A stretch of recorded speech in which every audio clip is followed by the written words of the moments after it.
Hello, welcome back. That was a pretty extensive break, but I think it just shows basically just how good Romania were. They were on fire in that previous series. A lovely quick 2-0 over Serbia, and just showcasing actually how good some of those individuals are. Zelo is a man possessed, a bit of a beast in all fairness. We're now going to be jumping over towards the West European quals for our final best of three of the day. We were just over in the east side of things, concluded there, and now we'll jump on over to the west. We've got a bit of a banger. We've got Kosovo taking on Portugal. Now, we've already caught up with Kosovo, looked very clean. Portugal, this will be our first time watching them, but it's a region ripe with Counter-Strike action. Yeah, it is. There are a lot of really good Portuguese players. I don't know how we missed this team. I feel like we covered almost everybody. But yeah, Kosovo surprisingly were really solid. So I expect that we're going to see more like extreme confidence coming out of them. I don't know. Do you have a strong sense of how this is going to go down? I mean, I think if I hadn't seen the results from Kosovo, I would have said Portugal instantly. But I'm not so sure anymore. It's tough to call. I actually think Portugal as a region is pretty cool. The difference is Kosovo are a bit more of a team. From my understanding, Portugal aren't currently. These guys from Portugal have mixed together in the past, and all of them at some point have played together because it's a relatively small scene. More often than not, you're kind of stuck within more or less three teams. If you're in Portugal, you're either in SOAR, obviously the heaviest hitters, the top guys in that Iberian region. Then you've got For the Win, who are kind of just a little bit below. And then you've got Rhino, who are maybe kind of a bit more kind of middle of the ground tier 2. And then off the back of that, there's not a huge amount of teams in the Portuguese region that are consistently playing at that kind of top, or at least tier 2, regular, that kind of vibe. Rhino are pretty good. I'll give them credit. They're actually a fairly decent tier 2. They've been around for years. FTW, I casted them again towards Pro League, being the first Portuguese side ever to make it to Pro League. That was back for Conference 16. And then obviously SOAR, we've seen how good they've been this year. So we know the region's really good. I just don't know how much this Team Portugal side have actually played together as in terms of strats and how heavy it is. Where at least we know over towards Kosovo, they are 4 out of 5 of these guys play under the Suspect. And then of course Debo comes in as that 5th on the team, and Debo's a real talent over there as well. And they came through a qualifier, so they have played together. They played semi recently, and they should know a semi-deep strat book at least to work with there. Okay, that's interesting to think about. I look forward to seeing how this is going to be playing out. They've got the Kosovo team up first. If you're unfamiliar with what they look like and how they play, you're going to get a chance to get familiar right here. Anyone in particular we should be looking for on this one? Yeah, I would say Debo, personally. He's always the guy I'll highlight. I've cast this guy multiple times in the past. He's someone I've known for a couple of years now. Caught him in on the X for a while, they were called, and they went to Team Blink. Both of those, both of the teams look very good. He's just a kind of an aggro rifler, does his job, very good role player when he needs to be, can anchor sights very strongly on that CT side. On the T side, he gets very active. For me, he's always the player I'll look towards personally. On this side, I think he's very, very solid, very reliable. More often than not, puts up some decent numbers. When we cast him the other day as well, Bledard looked okay as well. Yeah. Haven't caught too much of him, but I say he looked pretty decent. But Debo's probably the name I'll always throw out. He's the only one actually of this side who's not currently on the Suspect. If I'm right in saying he's a bit more of a stand-in here, but for being a stand-in, always looks solid, always looks reliable. So yeah, I'll throw Debo's name in the hat. Okay. Good for people who are unfamiliar with some of the local heroes here. If they are, just nice to have someone that you can you look forward to. Yeah, I think the team has played above most people's expectations. Just a region that's a little bit less represented internationally, but they've done a great job here. And we'll see the other lineup from Portugal as well. They are, again, like you said, a region, in spite of being smaller than a lot of the other European countries, they still have fielded a lot of international players, like over the years, just, since the beginning of CSGO, basically. So, yeah, I expect that these guys are going to be pretty interesting. Yeah, we got much longer names. I got you. Rafa, Nopij, Icarus, Agil, and Aragorn. These guys are sick. Honestly, I think name value-wise, I'd maybe even put Portugal a little bit above Kosovo coming in towards this one. Okay. I mean, there's a few names that I'll just throw out there for basically people who maybe aren't too aware. Agil, very solid rifler, played on teams like Rhino, For the Win, which is where I caught him in the past. Exploit as well. He looked pretty decent towards them. Then there's Rafa. Rafa's been honestly, he's been around for quite a while. He's kind of roster hopped quite a bit, in all fairness, around that Iberian region, but playing on the FTW for a little bit as well. GTZ Bulls he played for a bit as well, and then Saw and Saw's academy side too. So he's another guy. And then the last one I'll throw out is somebody who actually stepped out of the Portuguese scene and he went international, playing on the Team Secret, is Nopige. Nopige is super talented. He's a very aggro rifler, very, very good. I think this kind of head-to-head between like him and Debo is something to keep an eye on, but Nopige was recently playing on the Team Secret. I think they actually kind of folded that team as a whole, but he's really talented. Played for the win before, Offset, Giants, those kind of teams, and somebody to definitely keep an eye out for. Nopige is crisp as hell when he gets going. Nice. Well, that's kind of the, I think, the enjoyment of IESF is, just getting to learn so many of the names you don't recognize normally. You maybe don't see them at the big tournaments, at least for now, but some of them I bet you do in the future. And, this might be the first time that you get a chance to really spot them out. So I think that's really cool. I enjoy that. Of course, it is another best of 3. So we've got some videos coming up for you in a couple of seconds as well. Curious which maps they're going to end up playing. I enjoyed that Last Us 2, even if it, didn't deliver that third map, but I still think I just like watching the map right now. It's kind of fresh again in my mind. Yeah, absolutely. I think we have the veto for you. So let's take a look at this one. What are we going to get? Are we going to get the Vertigo? Maybe not. Maybe not. Yeah. It's going to be out of the question here. We get the Dust 2. We get the Anubis. We get the Ancient. Nothing too out of the ordinary here.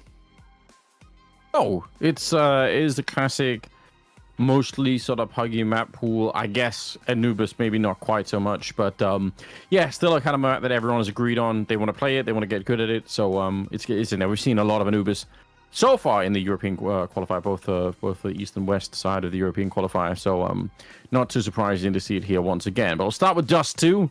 I don't know if you had to make a strong pick here. You still leaning with Portugal after the veto? It's tough because I actually, I love Kosovo in terms of some of the players that have come through that region. And obviously I've got some friends there as well. Shout out one time for Rigo, who helped me kind of prep for this side. And I know a decent amount about Kosovo because of her and them. But I just think this Portuguese side is so scary. A lot of these guys on this Portuguese roster have actually played decent lands in the past as well. Even some of them making their way towards the likes of Pro League, for example. I mean, they've played top level Counter-Strike in tier 2 for so long, where I just haven't seen that out from Kosovo. They occasionally make runs in qualifiers for tier 2 tournaments, but don't make the tier 2 tournaments themselves. But I mean, this Portuguese roster and some of these players, they have been in and around probably some of the biggest tier 2 tournaments that we've had, even in this year, 2023 and 2022 as well. And they've just been around consistently at that sort of mid to high level.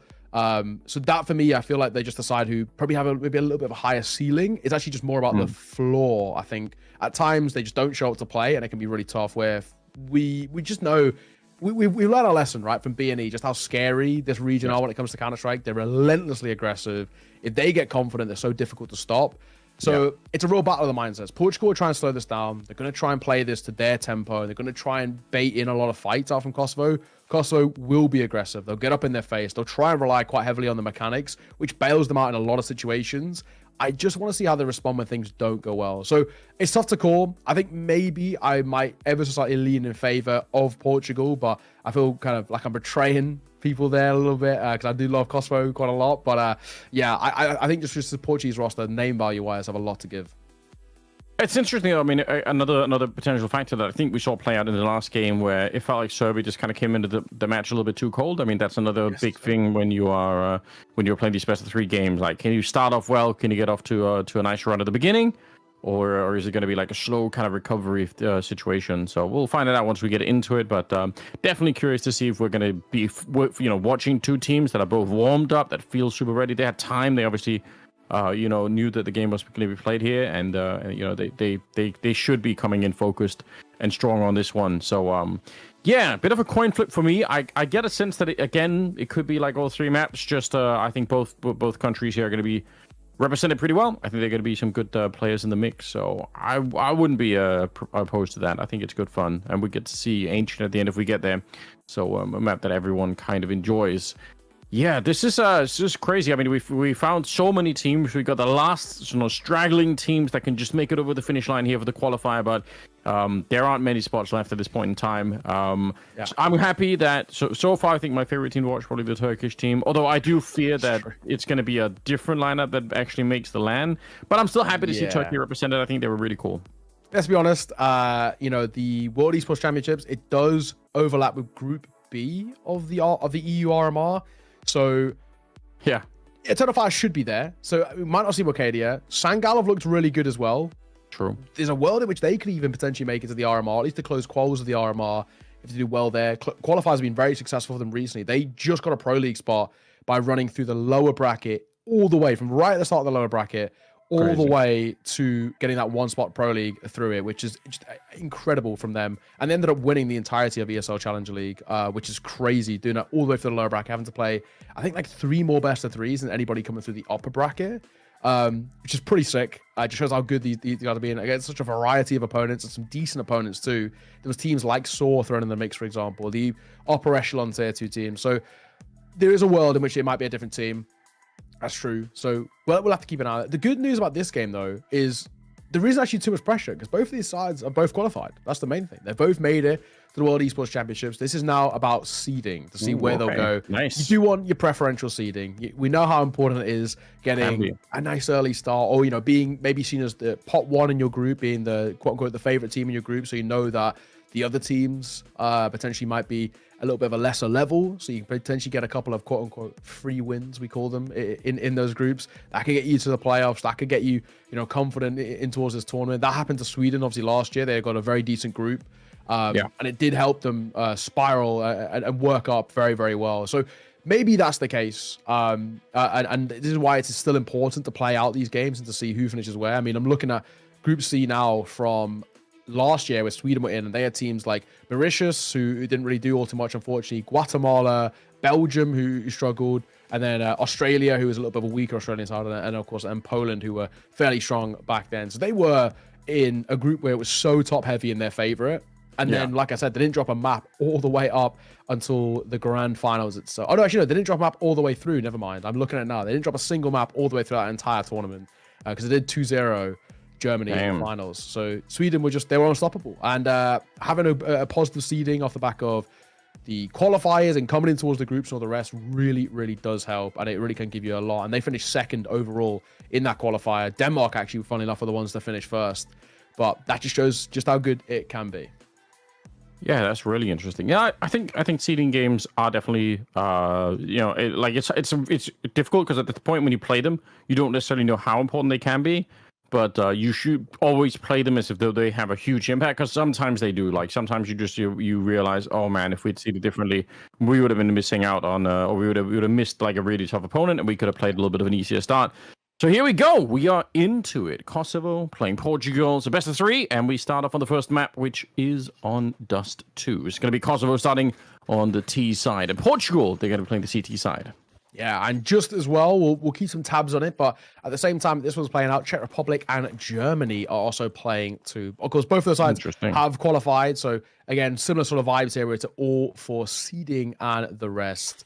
This one, not a good start for Hyperius. No Peach, that man's keep your eyes on.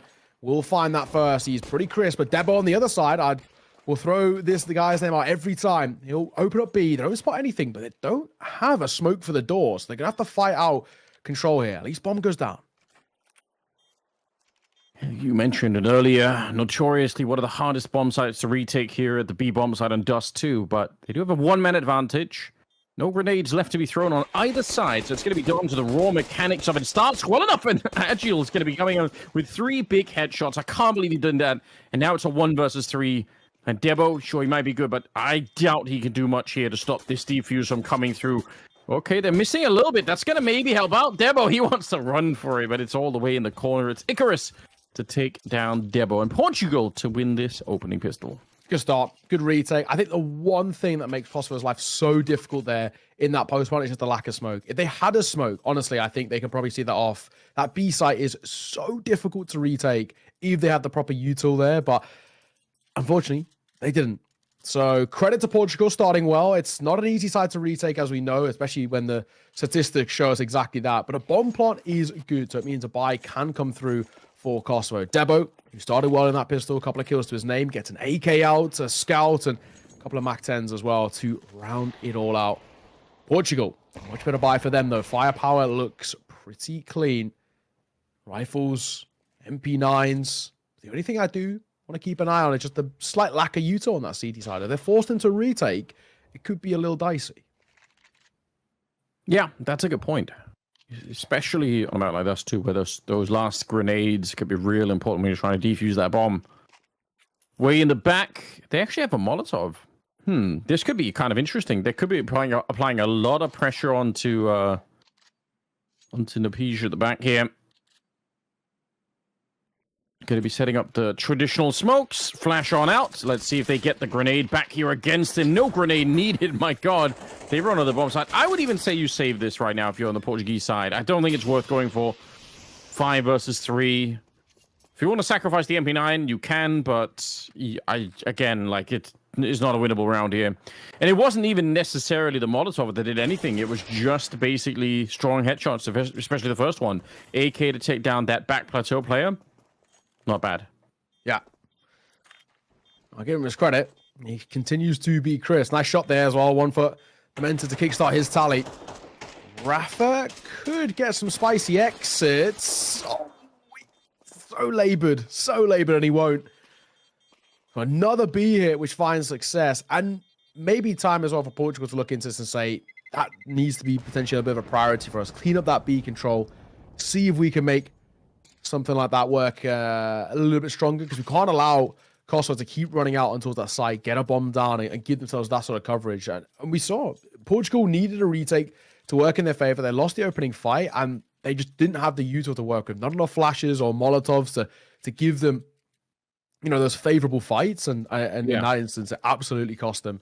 That's where there is that sort of, it's a pick your poison type situation of, do we prefer better util or better firepower? And they opted for the second, and it was actually costly in that specific situation. More often than not, firepower alone is enough. But sadly, that one is the one time where they would have liked just a couple more flashes to help them out. Yeah, and also, you know, if you don't actually get to throw any of it either, you know, I don't think they got any counter grenades even out. They got wrecked so quickly. It's unfortunate. Round number 3 here, and I like this little push into the middle. Again, they have so limited weapons on the CT side that you have to try and make up for that fact by doing something that is unexpected here. Should be able to get the first one, especially because he switches to the knife to run back. So Kaylee's going to be dead. I still think this round's very winnable for Kosovo. 4 versus 5, and they should be able to make the crossover and get the bomb planted here. Rafa just in the smoke, thinking about it, would love to power through and get a kill or two, but for now, they've been delayed, and the bomb is definitely planted. Yeah, and this is good. Honestly, Kosovo playing some quick but effective Counter-Strike. Debo's nade delivers, catches Icarus in that smoke. And I think that's probably going to be it. Hyperi will get one more. Rafa will fall, tapping away. Again, honestly, in this M4, there's no point losing it. If you can get a couple of fights at the end, that's nice, but I don't think it's worth risking potentially dropping it over. This round's done. Nicely done as well. It has to be said. Pretty simple stuff. And I'll even get one more at the tail end. Aragon falls. It won't be the worst thing in the world to lose. Kosovo, take a lead. These last 2 rounds have looked pretty clean in terms of execution. They've now found gaps to both at the A side and the B side, which is sort of exactly what we want to see. So solid stuff. Also to mention as well, because you've got Icarus in the server, but originally the side were playing with PR, who another guy who's been around for a while in the scene. He's been playing since, you know, deep into kind of the Go days. So, you know, I'm wondering kind of maybe why he's not in, but Icarus coming through as a substitute. I'm interested to see what this guy can do. I don't think I've actually casted him before as well, so a bit of a newer face for me. I love the fact in that last round that Kosovo, as soon as they lost Kaylee in the lower dark position, they immediately went long. Like, there was no real delay in making that call. That's typically a good sign of a team that's kind of aggressive, ready to go when the opportunity is there. And yeah, that's what they did. Agile going down at the start. That's a Mac 10 versus an M4. Yeah, he would love to upgrade that and keep them busy. Swings for it again. Now he's just preoccupying them. The bomb's getting planted on the other side. So again, even if he dies here, sure, they get the M4 back, but ultimately the round has already been won here by the Kosovo side. So 3-1 in their favor to begin with. It's just such a solid start. It's good. They haven't even had to put that much work in. Maybe you could argue in the second round it was, that's probably where they did. But for the rest, it's been pretty straightforward. Yeah, it has. And I think the big thing we have to look at is this next round out from Portugal. It's one in which has to be successful. I mean, there's no kind of two ways about it. I think if Portugal allow Kosovo to keep just running away around at the end, that's when things get a little dicey. A pop flash came over from Portugal as they tried to fight out deep long. Doesn't work in their favor. Icarus keeps the M4 alive. That's okay for them. They've got money to buy in towards this next. While it is a 3-1 start, the main thing for me is just seeing that hey, we're seeing how good Kosovo can be. I was a little concerned that name value-wise alone, Portugal could bring just pure kind of firepower to this, but it's not been the case. I mean, this is the thing where Kosovo are an actual team, where Portugal maybe are a little bit more of a mix. It seems like the structure towards Kosovo so far is the real strong maker for them. It's a nice shot. Okay. What a shot, in all fairness, by Kaylee. Fun feature of the map, obviously, you get the long spawn like that, and very often you're going to try and do it, but he runs into Rafa in the middle, and it will be Kaylee to go down on that one. Wasn't even ready to fight, just wanted to make the crossing. Dabo, that's a very, very sweet kill. That actually opens up everything. But the bomb is on the other side, so they might just wait and see if there's going to be a rotation happening. They're not running the bomb back to the middle, so they kind of still want to go for it. Just give it a delay. Flash in the middle. I think this is up to Rafa to see how much he could do. Sneaking on in there right in front. He's going to get the one, but he can't make it out of the corner. So, interesting. They had the A bomb side the whole time, and they still go for B. And I think that's actually, again, a sign that they are very confident here on the Kosovo side. They're not just saying, oh, we've got the A-bomb side. Let's run across the map with the bomb and hope that we can get there without getting picked off. Say, no, let's just wait. Let them rotate out of the B-bomb side, which they did. And then let's hit that instead. And the exits will be good. Not going to happen. Bledot. Nice couple of shots he's having, in all fairness, in these last couple of rounds. I mean, the last one was just a pop flash when he was saving his gun. But his orb's looking good. And it's good to see him. I mean, last time we caught Kosovo, Bledot had a pretty decent game. It was him and Debo who were really lighting things up. And I'm glad to see his orb continuing to look crisp as. 4-1, though. This is damning. It's pretty bad for Portugal at the moment. They're in a tough spot where, again, they come back in towards the next round with not a lot, but they do opt to do maybe a little bit of an overinvestment. It's kind of a crazy decision. They've gone down to like 1k. I know they have loss bonus, but it still feels wild. Debo will double down regardless. Question is, does he expect the third? He might not. Oh, he does. Debo, good reaction. Debo's got 4. Oh my God. I'll continue to sing his praises every time. That's why. That was very well done. Just especially the spray control at the end. Not necessarily that easy. Could have been traded. They would have still won the round, but the Pige gonna get shot in the back one way or another. It's a flawless round here. No ace for Devo, but we'll sing his praises anyway. He's 9-1 at the moment here. Kosovo making it a 5-1 scoreline. Again, being T-side with this amount of money, they have an absurd amount of cash going into the next round, and it's only going to get better from here on out. They have so much to work with, and Portugal, think of how many rounds they need to win in a row to get rid of the money on the T side here. Absolutely, and we are actually now getting to a potential awkward spot where we have to look at this and say, for Kosovo right now, they may have already done enough on a T side, generally speaking, if this was just the N7-5, but obviously it's not, right? We expect more rounds coming through from Kosovo because that's how clean the Counter-Strike has been. If things continue at this rate, they could be in trouble. No, Page will double down. Icarus can only get 1. And Hyper is on for a big flank. This is pretty huge. The ruse, the fakes being sold. As long as Bledor doesn't do anything too audacious, this could be smart. They go back and double check doors and they don't spot anything. So that position from Hyper is very strong right now.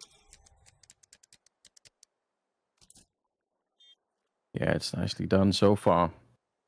Hyperi, up to him to get a kill and survive. Bledard, I think, just has to live for as long as he can. It's about the player in the middle here. Little smoke up might actually buy a little bit of space for him to work with. There's Hyperi getting the one kill. He sees him on the other side of the corner. Oh, Rafa, that would have been a deadly kill for Hyperi if he could have picked it up. But yeah, the Orper on the Portuguese side will survive. And it's a pretty good round out of him. It'll be finally a second round for Portugal. Well, I'm liking what I see. I think for Portugal, just having a retake of that strength is good. They just the numbers, I think, is the main thing. Nice little, little jump there from McGill. Yeah. Pretty smart. Just above the smoke and then tracks him through. Portugal needed that. And they don't only just need that, they need that and some. They need to start chaining a few rounds together. I would like to see them get maybe 2 more in a row. Make it 5-4. Then, no matter how the half ends, I don't think they're going to be too upset about it. However, any less, and that's where things can get a little bit concerning. That odd? The edge of that smoke, he doesn't burn in the molly because he's just playing in the kind of that little gap between the both of them. Buys up both ways. Double AWP has been pretty popular for Portugal. Not always had the most success, but I like the idea, and Dust 2 is a good map for it. Yeah, and they were in some trouble as well, so it's kind of not that crazy, I think, to try and reach for something that can change the pace of the game a little bit. You get a couple of rounds with a double AWP, and it's a lot more manageable. Almost saw the shoulder then. The Molotov not going to touch him, so he'll stick around back here hoping for more. But it is catwalk control for Kosovo. Ooh, big opportunity there. Could have got the kill against Kaylee, who was just, feeling that out. But this is where the double AWP becomes a little bit interesting too, right? Because they know there's an AWP at the A-bomb site. They might not know about the second one. So if they make a rotation, it doesn't look like they will. In fact, it looks like they're going straight towards that long position where they can guess the AWP's probably going to be. Nice grenade here to start with a little bit of damage going the way of Kosovo. But now the smokes are up towards catwalk, towards the middle, and what a shot from Diamenta. I can't believe it. He's deleted Rafa. Okay, that's kind of ridiculous. Aguil and Aragon backside. Debo will respond in kind. Pre-fires on towards Houston. He's actually got the right idea with it. They will just cross. Aguil takes a lot of damage too. Bomb should go down. Onto the hands of Debo. 3v3. And all 3 for Portugal are going to rotate up via short. This is still on the cards. They do not have a kit. I don't know if there's one on the ground somewhere, but for the minute, they don't have one of those. No grenades on the T side either to slow them down with, so they might be able to run on here, but unless there's a kit on the side, they need to be quick with a Debo. Oh my god, just an absolute human laser. Going to be a 1 versus 1, and Bledard will take down the Pige. And that will mean Kosovo get another round. And Debo, like, his time to kill is almost 0. It's so lightning fast. 12-3. 12-3. There's something quite satisfying as well about just highlighting someone before a game, saying, oh, this guy's pretty good. And then he actually showcases exactly why. The worst thing is saying, like, oh, this guy's sick. And then he just has, like, an off day. Yeah. But yeah. Debo, very few off days is generally kind of the gist I've got of him. When we caught them the other day, similar thing, pretty crisp. And no surprises to see Portugal going in for attack pause. I think a real conversation has to be had for them. They're struggling right now. I'm not 100% sure if they've got a coach on their side helping out. I know some of the teams do have coaches who are kind of watching and helping and preparing and all the rest. But yeah, for Portugal, you've got Kosovo already up towards 6. A fairly strong chance of potentially even extending that further because it's a half buy in all honesty here. We got AWP, M4, MP9, and then 2 upgraded pistols, but it's on over investment. Everybody's staying sort of in and around about $1,000, but with loss bonus of 3.4, you can buy back in next round. It's fine. I don't hate this call to a buy, but it's not the strongest. And Kosovo, again, could just win it on pure firepower alone. Yeah. So yeah, it's a interesting spot where, I mean, we could easily see at this rate Kosovo go to what, bare minimum 8. That is what it feels like at the moment. I mean, it's kind of all lined up for them here. They got a couple of players that are playing out of this world. Bit of a technical timeout. I think Kosovo running into an issue. Hopefully nothing that they can't resolve fairly quickly and get us back into the game. But I must say, yeah, Debo's lived up to the hype at the moment. You're right. Sometimes you do try and highlight a player in, and they're having like a little bit of an on-off day, and you're like, oh, okay, like I tried, you know. But he's living up to the hype at the moment, no question about it. Yeah, for sure. We have a little tech issue. You hate to see it, but yeah. Yeah, apparently the internet is having a bit of a hiccup for one of the players. So, yeah, give them some time to get back online, get everything up and running. It is obviously more fun that way. Yeah, I don't know if don't know what the internet's like in Kosovo. I just have no real experience. But can I ask? I've got a friend. I'll ask. I'll see. I'm assuming it's pretty good because I know the B&E guys for most of them still live there, and you know a lot of them play online officials. So I think for the most part it's pretty good. Yeah. What a legendary I'm not sure lineup. if you're getting like gigabit internet, but yeah, and true, very true. What a team! At least most of them have sort of found their feet. A few of them have gone into the breach, so I've seen them kind of come to UK Counter Strike. Obviously, Rigon just joined Big. Yeah, I'm a big fan of that move. Pardon the pun, but you know, Rigon is somebody who started in the German scene. A lot of people don't know this. People think he got his. I mean, obviously, his name value was really made at B&E, but he started in Germany. He you know, Swiss, German speaking. That's where a lot of his early experience came from. And I was talking to a friend about this move not long ago because I should have asked, but I was because most Swiss people you either speak French or you speak German, depending on kind of what part of Switzerland you live in. And I was wondering, and I was saying, well, Rigon being Swiss, he has a chance to join one. Like, is he going to join? Is it like we were joking? Like, is it going to be 3D Max or Big? Where does he go? Like, depending on what language he speaks. And hey, in all fairness, the Big decision I think is good. It's a good upgrade. I don't think Process is ready for tier 1, in my opinion, just yet. He's good player, but just when you get Rigon, who's a direct upgrade like that, I think it's a cool signing. I think Rigon has something else that is kind of hard to find, even amongst good players. Is that it's like that kind of playmaking ability. Like sometimes you need someone who will go into like the bad fights and just kind of do it and just say, I'll take one for the team and try and open this up and probably gonna die, but I'll essentially try and manufacture an opportunity for the team to win the round here. I think Rigon is the kind of player who can do that. So I think those are the kind of things that sometimes will just be needed. So you know, having a better player is not always like, you know, if they are like a really passive player, might be mechanically better or something, but sometimes that's not the only thing that matters. Yeah, it's true. So we'll chill. I think we're probably going to throw this one to a break. It seems like this might be a little while. So rather than us rambling, waffling, we'll throw it to a break. Actually, maybe. Yeah. Hang on. We'll see. Maybe. We're about to throw it to a break. We're getting some word that there might be an update, potentially. Yeah, guessing at the same time, we're kind of half communicating with the teams to make sure that they are ready. They say 1 more minute. You know what? I think we should give them it. Let's have them have another minute. Yeah, frustrating experience, but also I think a kind of a familiar one when you're playing online Counter-Strike.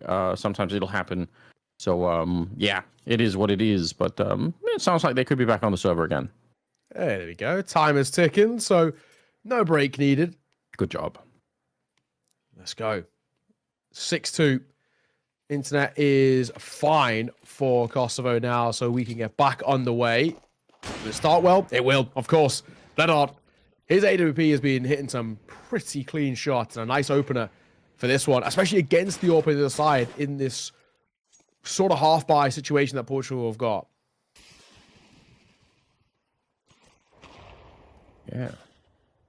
Well, hopefully the break got Portugal to kind of wake up a little bit. I say that, but Bledard in the middle. Second kill for him. Going to give them a very, very nice 5 versus 3 to work with. Ooh, nice shot from Aragorn. Needs a second. He tries to catch him through the door. It's ambitious. Couple of taps, and now things become super difficult.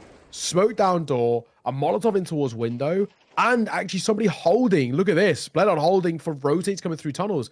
This is the perfect hold. It should be next to impossible to even give this retake a go. And I think Portugal realize that. And I don't think they are. They've picked up the AWP again. They've still got the M4 and the MP9. Honestly, fellas, just save. Yeah, that might just be the better choice here, unfortunately. It sucks because saving when you are already this far behind just feels kind of weird. Doesn't feel like a good thing at all, does it? but it's too far ticked. They'll get the kill on the Debo. That's something to work with. Icarus probably would love to have run up and picked up the AK there, but for now, he's going to have to just deal with this 3-on-3 at the end, and I don't think they're going to be fighting many more kills.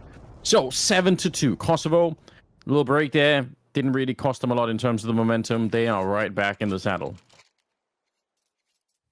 This is such a good start. I mean, this is looking very akin to what we had out in our previous series, where Romania on this map looks so clean. That one ended 13-5 off the top of my head as well. And the way Kosovo are playing, it could be a similar style of scoreline. Super easy, super clean, and I'm really enjoying what I see out from them. I think as well for Portugal, next couple of rounds are so important to them if they want to make this a stable half. This one in particular, another buy coming back through. They saved enough with the AWP and the M4. They have to make this round work. Debo reacts up, and Debo hits the shot. That's not an easy one as well, and he'll still deliver. Hope you're going to get caught by Rafa, who gets 2, catching Dementor in no man's land. So Kosovo down a man here, but they still got the site itself. Pige gonna get dropped 3 versus 3 now. Rafa kind of being shown, yeah, we know that someone could be there. He's gonna throw out a grenade himself, so now they definitely know either way. Bomb should be planted, and a potentially tough retake coming in here. Yeah, they've decided to walk away from lower dark, so Rafa's gonna join the rest of the team to try and retake it from outside of the bomb site. They've got no flashbangs. Sure, they have a Molotov. I don't think that's usually going to make a big difference here. I think the flashes were really going to get you through. Failed grenade to start with. Again, maybe not a big deal. They just needed 1 or 2 flashbangs here to run into the bomb site with. They don't have it, and I doubt they're going to be able to make it in. I actually like the attempt to jump in there for Aragon, but at the end of the day, what does it matter? They are just too low on health. They don't have the grenades for it. It's going to be an 8-2 as Kosovo just continue their rampage. Yeah, this is so clean. Kosovo cannot be stopped. A really nice couple of individual fights taken that are so important. Debo getting that first one towards the box is not easy. Bledard's AWP gets a really clean shot as well. Super, super simple stuff. And Portugal, they're in a worrying spot. Already, up towards 8 rounds now for Kosovo. I don't really know if this is recoverable. Even if it was to go sort of 8-4, it potentially might even actually be too outlandish. This is the T side. It's tough. It's really tough. Portugal for them, at least they have a bye. That's a small silver lining, but any more for any more? I'm not too sure.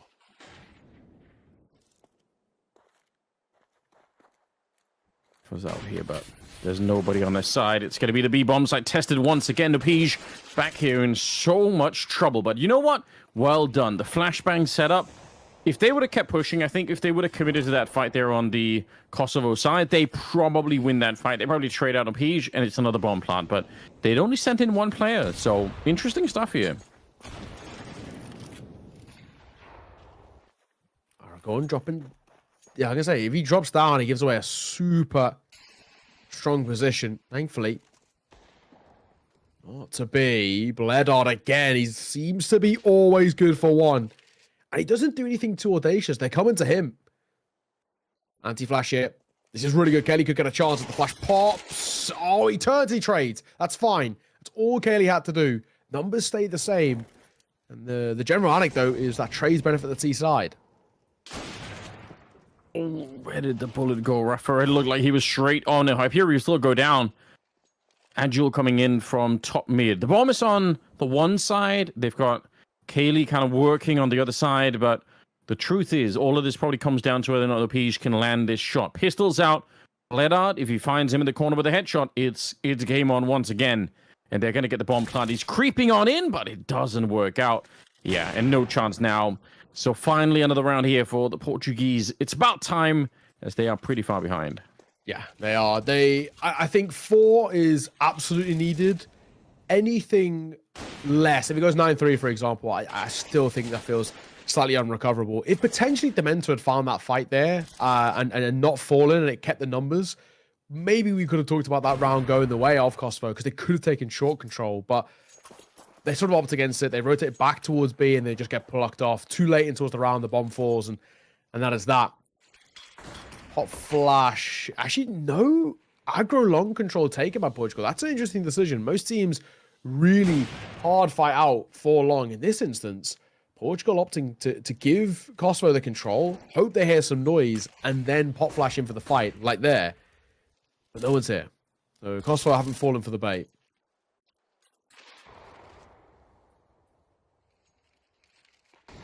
Lennard, pretty good at picking up the kills in the middle so far. Round number 12 here, it's actually some wild spray from Kaylee. I mean, that was all over the place, but it doesn't matter. They're going to get the middle kill as well. Split out, taking out Icarus. And a 5 versus 3 before anything is even really happening here. For Portugal, it's a bit of a nightmare. He sees the gun barrel and is going to get the shot easily enough, but he knows they're going to be coming for him. Nice grenade on top. My God, no Pige. That's how you do it. Picks up another one. And now one shot away from getting the ace here. It's Debo just hiding. Oh, he wants it so bad. What an insane sequence coming out here. Trying to see if he could save his country at the moment. He's got the AK out instead. He's hiding in the corner, and Debo has no reason to suspect this. Going to be a grenade landing, and the ace has been picked up. Nopeej with an absolute masterclass at the end. Wow. Nopeej. Good stuff. I mean, he's such a talent, Nopeej. Going in towards the international scene, playing on Team Secret. When he plays properly, he's super, super strong. And also as well, he's playing some pretty tough roles, right? Anchoring towards the B side, one of the hardest sides to play.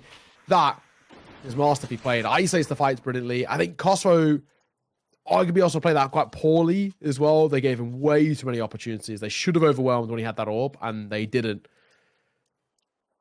So 8-4. It's okay. I'm still not sold even remotely just yet. Needs to be a miraculous recovery still. But a pistol round here for Portugal on the T side. Get a force by 2 as well. Then maybe we're having a little conversation, but I'm still pretty high on the copium over towards Kosovo and what has been a very strong first half. Yeah, I'm tempted to agree. Here we go in the middle. Trade Kaylee for Nopeej. 4 versus 4, but Dementa comes in with a long range headshot there. It's not going to be too bad. They'll keep trading their way forward, leaving just Rafa alone and Hyperi. No reason to pick this. Just wait for some sort of a crossfire to be set up here. He's done a little bit of damage. And now as the backup is there, he's going to go for it once again. So great job, Kosovo, to win the pistol on the second half. And that puts them very close to a victory here. Yeah, bit by bit, moment by moment, they're getting ever closer. And I think, honestly, deserved in a sense. I mean, Kosovo, the way in which they've been going about these rounds are super clean. Portugal is looking... I don't know, that's going to be just Rafa on his own forcing in here. Yeah, it is. Slightly interesting. Just Rafa and that scout. Gets a tag, though, to get the first. Spots another going in towards lower. That's known information. B9 going to try and bait in a fight. It's not the easiest position when they overwhelm like that. Only going 1 for 1. Might not be enough. Thankfully, it's still just Glocks for the most part. Okay, get a little bit of a cleanup in the middle here. No real issue.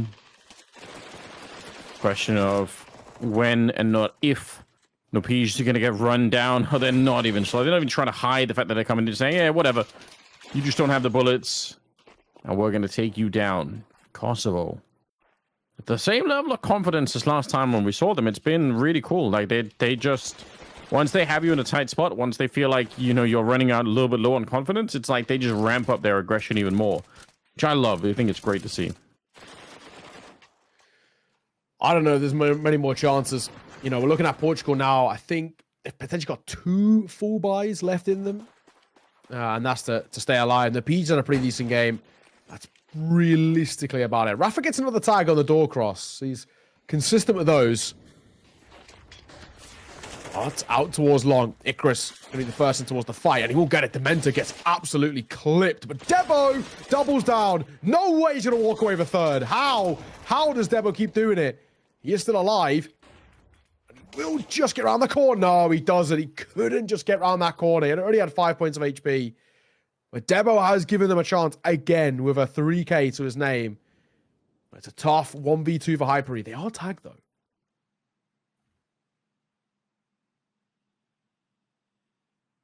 2 versus 1.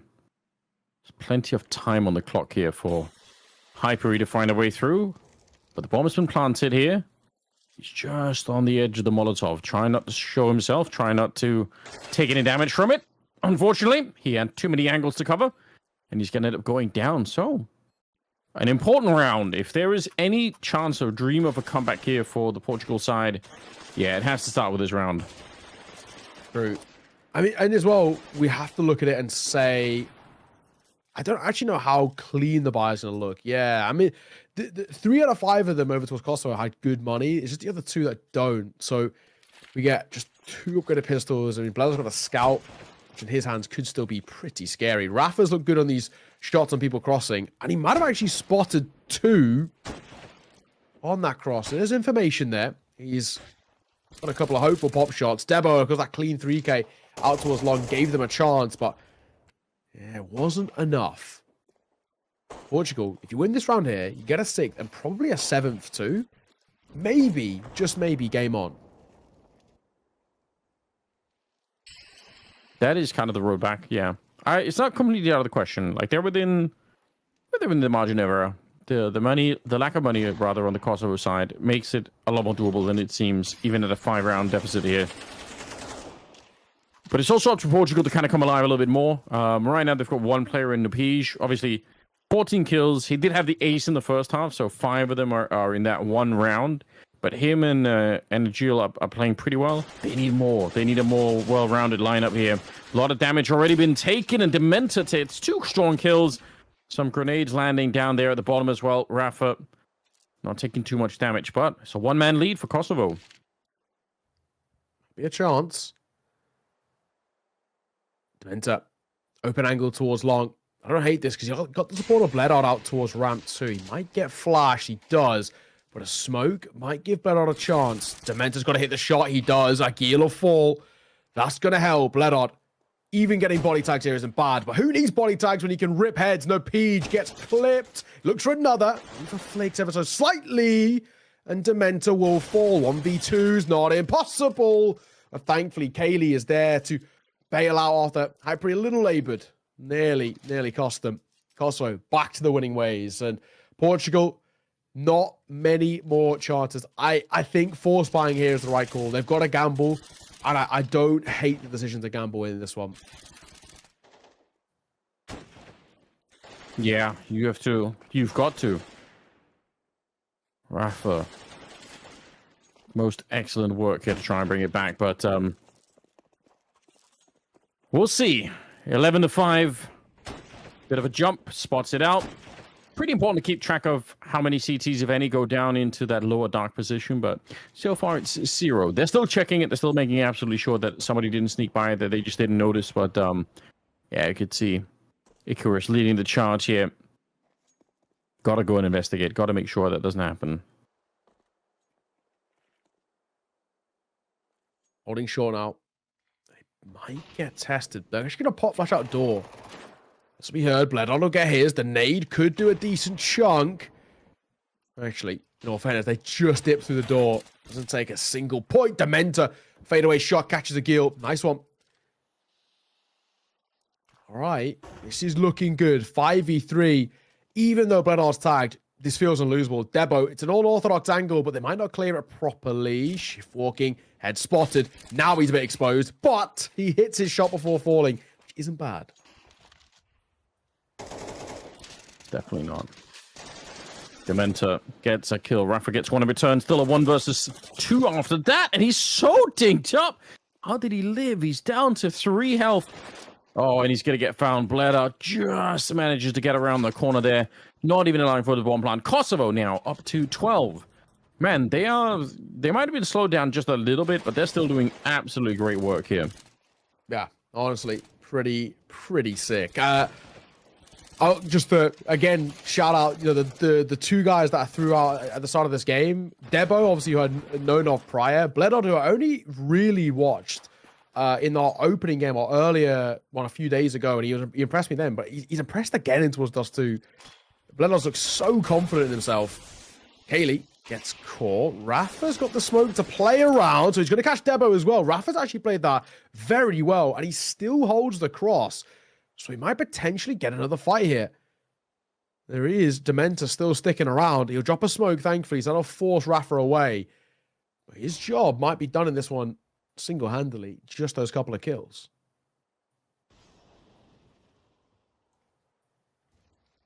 Waiting for that smoke to be gone. And they're going to try and power their way through. Peppery at the back. Good spray down with the Galil. It's enough to get those couple of kills landed up in the window. That obviously makes it a lot more doable. And now it's Agil on his own. Oh, he does get the headshot. That's not bad. Still a chance here. 1 versus 1. Dementor coming in all the way from that T-spawn position. And actually, Agil's decided, I'm not even going to try and go for the bomb plant. And again, very often in these 1 versus 1s, if you're on the T side, it might actually be better to do this. Because you might still not know where Dementor is, but also he no longer knows where you're going to be. So it does even out the information war a little bit there. Bomb planted way out in the open. I like this from Agil so far. Dementor, when is he going to realize? Ooh, still, maybe? That took him a second there, but I think he's honed in on it. He does have the smoke in the kit, though. That makes it really, really dangerous. If he gets up onto the plateau of the bomb site, it could be hard, even with the AK, to sort of swing out and just trust that you're getting the shots. We'll see. He's walked the whole way here. And Agil now, he's going to start to come back and say, okay, you know what? I feel a bit uncomfortable there. Smoke is up on top. He's going to try and see if he can blow it on open. That might be a way to do it. Oh, it's right there, and he spots it out. He made absolutely sure. That was sick. Okay, this is potential of where Portugal can start chaining a few together to give themselves a chance. Rafa does really well to start things off. That retake's really good. But all in all, the fact that Kosovo even got to a position of getting on the bomb there with a smoke on top of it, in itself, is just showing how they're never out of these rounds. But the old combo of the nade and the spam on car is pretty sick. 12-6. And at least for Portugal, they've got that bit of saving grace where it's forced by back in for Kosovo, but it's not the cleanest of. But they're getting proactive. This is the right way to play this. If you are Kosovo, you don't have the best buy, try and do something a little audacious. Icarus and Rafa combine. One apiece. Hyper trades back. Still not an impossible round. Road back now. It feels really long. Just back to the wall here. But at least they have that advantage. Kaylee moving up. It looked like he wanted to peek the corner, and he will. Hyper's getting a kill as well. Suddenly, it's man advantage for Kosovo. The bomb is down, sure. So the clock's running against them. Nice couple of shots coming out of him, Aragon. He's going to be able to take down Debo as well, and Hyper will fall next. So it looks like the round is secured here for Portugal, but man, it's not easy. There's nothing to celebrate in these rounds. Like, you're winning them, but just barely. If Kaylee had a kit, honestly, that round potentially is on. They're actually going for an aggro X here.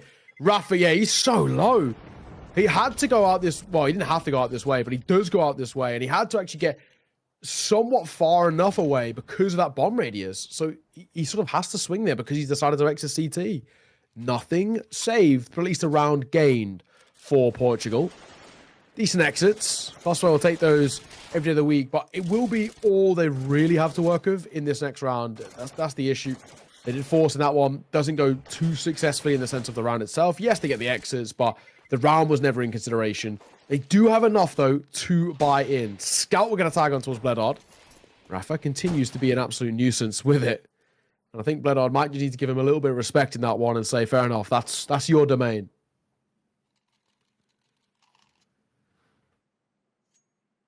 Round number 20. Portugal need 5 more rounds after this. It's 5 rounds with no mistakes, no hiccups, no allowing Kosovo to have a little bit of an edge here because Kosovo team are playing super good at the moment. Bledard with 20 kills, Debo with 18. They've got a lot going on for them. Nice damage at the start of it against the scout in the middle. Hyperi going to be trying to go for a little bit here. He's got some backup up on the high ground, and oh my god, the collapse onto the middle works so well. They stick around maybe a while longer than they needed to, and Apige going to be able to take a kill in return and make it a 2-on-2, but I still love the initiative here from the CT side, right? That's one of those rounds where sometimes people just end up playing really boring Counter-Strike because like, oh, we don't have anything to play with, but they are going for it on the Kosovo side. Yeah, whether it's for better or for worse, they're relentlessly aggressive. Nice shot, nice reaction from Debo. Rounds on here, 30 seconds. Icarus, how are we going to make this work for us? They now know who each other are. Debo, shift walking. He's dancing with the devil, and Debo gonna see it off. Another really decent clutch at the end, a 1v2, and Debo once again just showcases his prowess. What a game for the individuals though in that one. Debo looked clean. Bled on anything of a scope looked incredible. Actually, the MP9 too, he looked very solid with. But I mean, for Kosovo, their entire game plan, the play style in that series was super solid. Caught a bit of a masterclass in that one. The idea about how to break down Portugal worked wonderfully, and that Dust 2 was, for the most part, super clean. Yeah, it truly was. Yeah, again, the same level of confidence in their play here from Kosovo that we've seen earlier, and it just makes it super enjoyable to watch. I really like it. I really like watching them play. Sometimes the confidence can go back to bite you. You're fighting a little bit longer than you should be. But I would still rather that than the opposite, where people sort of are doubting and second-guessing themselves and saying, oh, let's try and play carefully, and then there's not enough time, and you're like, there's none of that right now. They're supremely confident, really cool to watch. Bleda, Debo, Dementor as well for a while. Like, they had three out of 5 players that were playing, I think, a really high-level game. Yeah, exactly. And even right in saying, I think Dementor caused this team as well, so impressive in that instance. But such a decent showing from this Kosovo side as a whole. And I think for Portugal, they really need to go back to the drawing board coming in towards map number 2. And I think, how are we going to find kind of success going forward? You got maps like Anubis coming up, which can be potential. And even if we get towards that map 3, I look at it and say for Portugal, they still, at least in the raw individuals, maybe haven't showcased. They've got all that there. Generally speaking, the idea coming in towards this sort of a game is that Kosovo's game plan would be better because there are 4 to 5 played together. I think Debo has played with these guys in the past, not too long ago. So they'll know how to play as a 5 very comfortably. Whereas Portugal are a little bit more of a mix. A lot of these guys are spread across the variety of Portuguese sides that are out there. So is there game plan there? Maybe not. So they have to really find some success when their individuals come alive and all the rest. So yeah, it is something that I just never saw happen. We saw the Pige have a good couple of rounds. I think Rafa with the scout looks super scary, but did he get the numbers to back it up? Maybe not as well. I think his ADR looks pretty good, but the numbers themselves maybe not so much. Weird situation where for Portugal, I think it's a tough spot they put themselves in because I don't know if they know how to beat Kosovo just yet. It's super hard when you're playing against an opponent that just has no fear of you. They're just playing as if though they're gonna run you over. They're gonna take every fight, and you maybe, especially if you want for the game to slow down, you want to sort of like say, okay, let's play a decent game at the start of it. Let's be respectful, and your opponent is kind of like tumbling through and hitting great shots. So I don't know. Like, we'll see if the break is going to be helping them out. Hopefully it will. Portugal, they're down a map, but we do have obviously more coming up. I think Anubis is the second map. So we'll get to that once we go through the break. Stay tuned. I'll be right back. Well, what a showing out from Kosovo. Looked really clean in towards that Dust 2 all the way through. And now we have to see whether they can continue it heading in towards map number 2. It's Anubis coming up next. And for Portugal, we just didn't really see enough out from the Manders. We didn't. Some individuals showing here or there, but definitely Kosovo coming into with a different pace, different level of confidence, and individuals that just were a little bit sharper this time around. So quite curious to see how it'll play out now. I think a change in map can make a big difference. So I don't want to rule Portugal out of this one, but certainly they have to have had a little bit of a serious conversation in between the two maps here, and come back in just a lot fresher. Like, I don't know, it's not easy to remind yourself, but you have to be aware that like the Kosovo team are going to be super aggressive, and they're not going to respect anything. Like, they'll try and take any advantage, really. So yeah, you just got to be ready somehow. Yeah, absolutely. I think for Portugal, we have to try and find a new way to approach this. I don't think they can beat them in heads up Angels. You got individuals like, Bledor on the AWP, who looked clean as all hell. Debo on those rifles, constantly walking away with like 1 or 2 kills per round.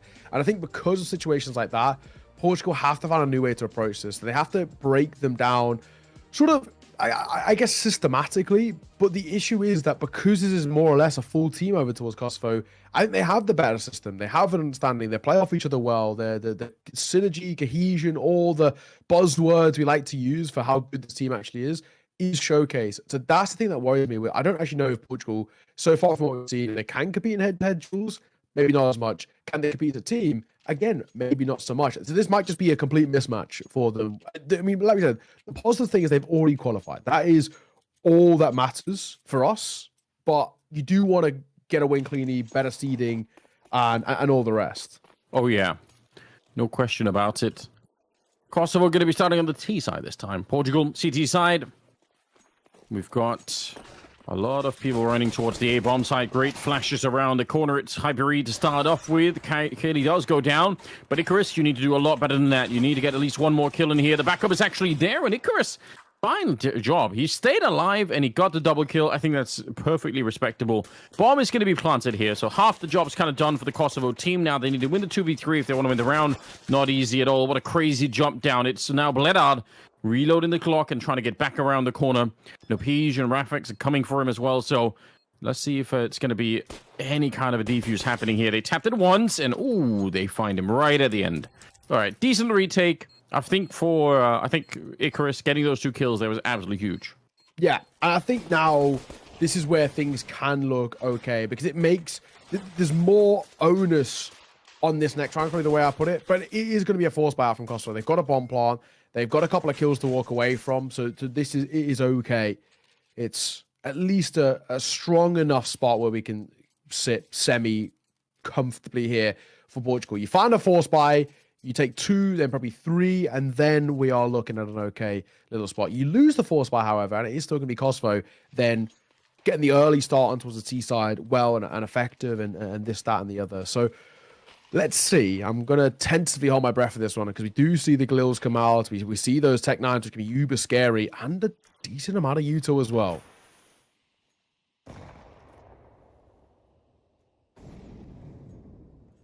Classic boost to try and look over. You can tell there are no CTs on the other side, but sometimes that's all you need. One little trick, get you into the round. A lot of pressure on Portugal for this first one. Even if they won the pistol, if you lose this next one, it puts you in such an awkward position. In terms of the setup here, we've got 2 towards A. I guess technically, Agil is kind of playing A and mid. And then 3 towards the B-bomb side. So let's see where Kosovo decide to go. Flashing away, putting a bit of pressure on middle. And that's actually drawing a couple of people back from the CT side. So that weakens the B defense an enormous amount. Aragon is now the only one here. But it looks like it's the right call. I think Portugal are somewhat well positioned on the map. Again, they're forward at the A-bomb side. So they're going to have the early information of what's happening. If they can win the fight, it's even better. Oh, and they certainly can. Icarus, I don't know how, but they must have stacked up right in front of him. That's really well done. All right. MP9 going to double down for Agil at the end. Okay. This is what Portugal needed. They had to make the early rounds seriously stick for them. And now the fact that they have, this is where we can start to gain a little bit of confidence. This is good. We have a 2-0 start, probably a 3-0 start as well for them. Portugal on their map pick, starting strong, looking strong as well in terms of their individuals. And this is the exact sort of thing that we needed out from this Portuguese side. For Kosovo, it's not the end of the world. It's not the most damning thing. Maybe it needs to be a little bit careful not to let things sort of slip away too early. That's kind of what happened to Portugal sort of in reverse. Yes. So to say.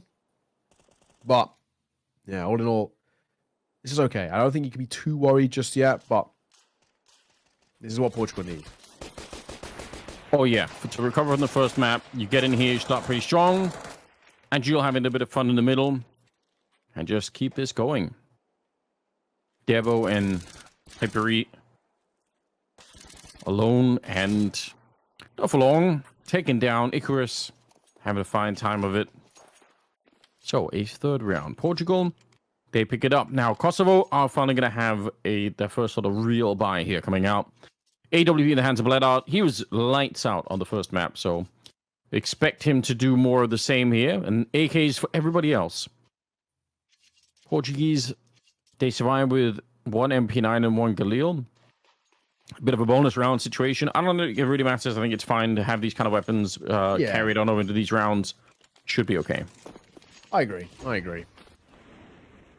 You see, yeah, that all having the advantage at range is going to be a big thing to keep an eye on. Debo gets double naded to start off this one. That's unfortunate. He's had a little bit of a slower start compared to his electric start on Dust 2.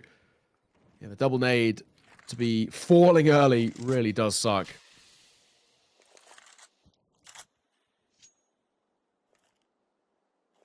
Just a bit of a standstill here.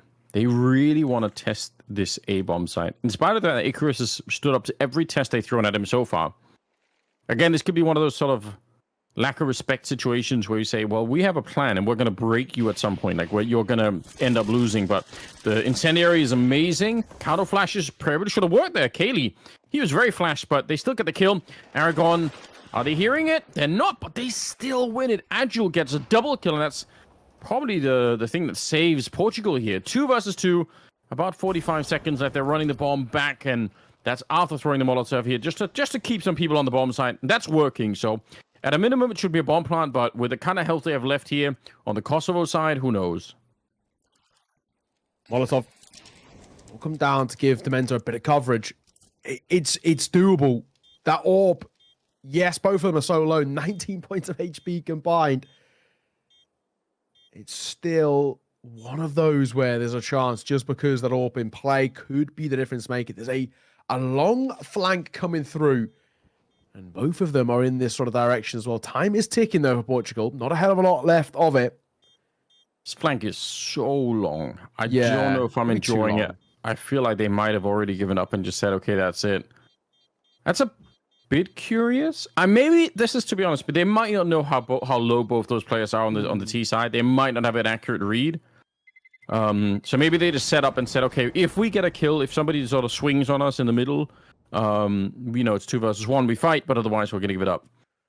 Yeah. Wow. I mean, otherwise, like I was gonna say, like I think for Icarus, he looked like he was seconds away from defending that bomb site again. Like, yeah, I wonder why the call isn't to give it a go, because the way I look at it as well is Portugal have plenty of money. It's not like they're dropping anything super, outlandish or whatever, right? It was just rifles for them to potentially lose. So I don't know, quite an interesting one for me. But yeah, in the end, I guess it's not going to make too big a difference. No, I think it's still early enough on that it's going to be fine. Grenade around the corner. I don't know how that shot misses, but the rest of the rifles are going to be doing fine. Aragon with the double kill. Rafa having a bit of a tough time in landing any of these AWP shots back here, but it doesn't matter. The rest of his team has done all the work, so in a sense, staying alive back there, even if he only got the 1 kill at the end here, it did fine. It kind of worked out for them at the end. They're going to win the round. They're going to upgrade 3 AKs on top of the AWP that they saved. So Portugal, there's a huge round in their favor. They only lose 1 player, and they don't even allow the bomb plant to go down. All right. Not bad. Yeah, I am actually kind of curious now on the other side, I guess, for Kosovo, about how much prep do they have on this map as a team? Is this a little bit of a weaker one? Because there's a lot of gaps that are opening up on this T side where it's not sticking, I think, the way they would hope for it to be. Portugal, they are actually playing this quite simple, where it's relatively puggy in the way they're approaching, and it's working. And sometimes that is the way to approach it. Can I fight fire with fire? Because Kosovo are such an aggressive team, you can actually afford to be a little bit aggressive. You can afford to get up in their face and make them feel uncomfortable. And this feels like it is what we're seeing here. Bit of a stack is something that worries me, but to the wrong side. Again, they've tried so many times with this A-bomb site. I guess it worked in that one round, but it was close, right? They're going to try and do it again. This time, there's no real opposition at the start of it, so they don't run straight into Icarus, who's been playing the forward position over here. This time, he's a little bit further back, so that might allow for the bomb to go down a little bit quicker this time. But the bomb is actually quite far away, so for now, awkwardly, Kosovo are just kind of fighting without any chance to get the bomb planted here.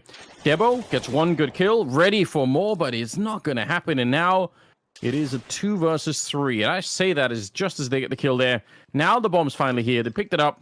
See if they can actually go for the bomb plant. They're going to try, but already Kaylee gets shut down before the bomb plant happens. Now it's Bledard with the AWP, but the problem is the time here. 1 versus 1. Napij steps out. Oh, it's a scary moment, but neither player hits the shot there. Not enough to get the kill anyway. A little bit of a wallbang attempted, and it's Napij to get the headshot at the end, saving his team. I don't know. I feel like Napij is fighting a lot for there not being that much time left, but whatever. It got the job done. Yeah, it's I think the big thing is the bomb tries to go down and the deny coming through. That's the big one. They had the site itself, Kosovo, and they're just a little tentative, I think, is the issue that we see for them. Yeah, bomb trying to go down. It's that kill there from Icarus. The second that bomb goes down, Blender's got too much to do, and he has no idea until it's too late about where that last guy's coming through. And then you're taking pop shots, hoping, and all the rest. 5-1, very, very solid. And unfortunately, that bomb plant is so important for Kosovo, and the fact that they don't get it makes this round so difficult for them. You know, they don't really have the guns to work with. They still just need to prioritize on step one, which is getting that bomb in the post plant, and then we can look towards step 2 and 3 of fighting in the post plant, winning it, etc., etc. Tech pause taken. At the very least, a little bit of a breather that is super needed because, yeah, I mean, Kosovo, they're struggling at this point. We get towards maybe 6 already, and we could be in trouble. Yeah, it certainly feels that way at the moment here. I'm getting a little bit nervous for them.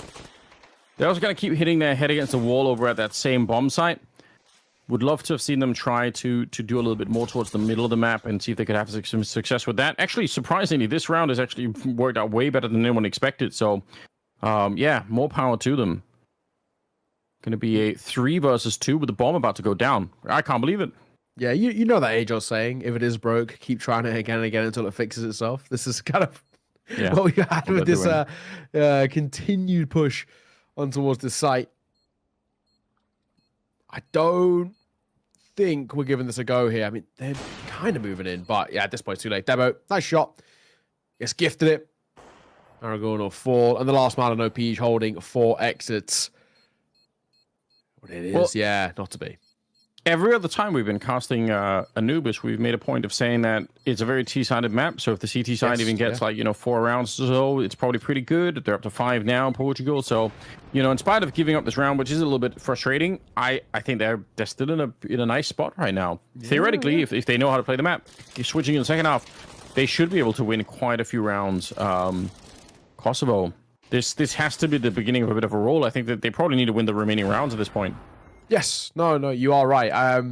It's an interesting spot we're in now for Portugal, which I don't think, no matter how the rest of this team, I mean, even if Kosovo were even to get up towards 7, they potentially might not be overly worried because a lot of teams, the hard preparation comes from that T side. Smoke did miss there from Kosovo. No, it was a flash that missed. It banked back off just the corner of the wall. Kaylee snuck out the smoke. That is such a ballsy move, and it worked. Only goes 1 for 1. No, Pige, he'll double down, and backside, Aguil's here to bail him out. Dementor and Debo, gotta do it all. A double needed for the 2 players here, and it might be just a little too tough. Dementor's left now all alone. 1v2, not impossible. It looked for a minute like Debo was going to hit that second shot there. He's actually so lightning fast.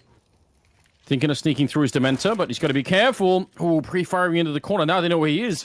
And now they can double peek him. Yeah, that was always going to happen. Kind of maybe gave up the element of surprise himself. But, yeah, Portugal. Well done. 6-2. They keep it going. It's been a super solid showing from the seat side. I mean, even then, both Aguil and Nopij in towards our backside doing what's more than enough just to keep themselves afloat, alive, comfy in that situation. Really, really important. 6-2.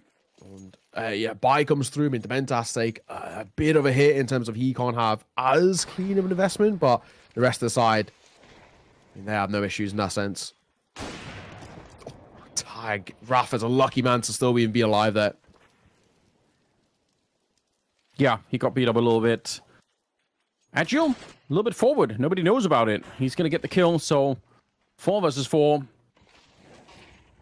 And now another attack towards the B bomb site. It's Kaylee getting that one. Rafa surviving the earlier battle in the middle. It's great news because they get the kill, but the bomb is, again, really far away. It looks like Portugal have just given up on the site. They've just said, all right, whatever. That's kind of interesting given the fact that bomb's not going to be planted for another 5 seconds or so. So, like, it's a really long time.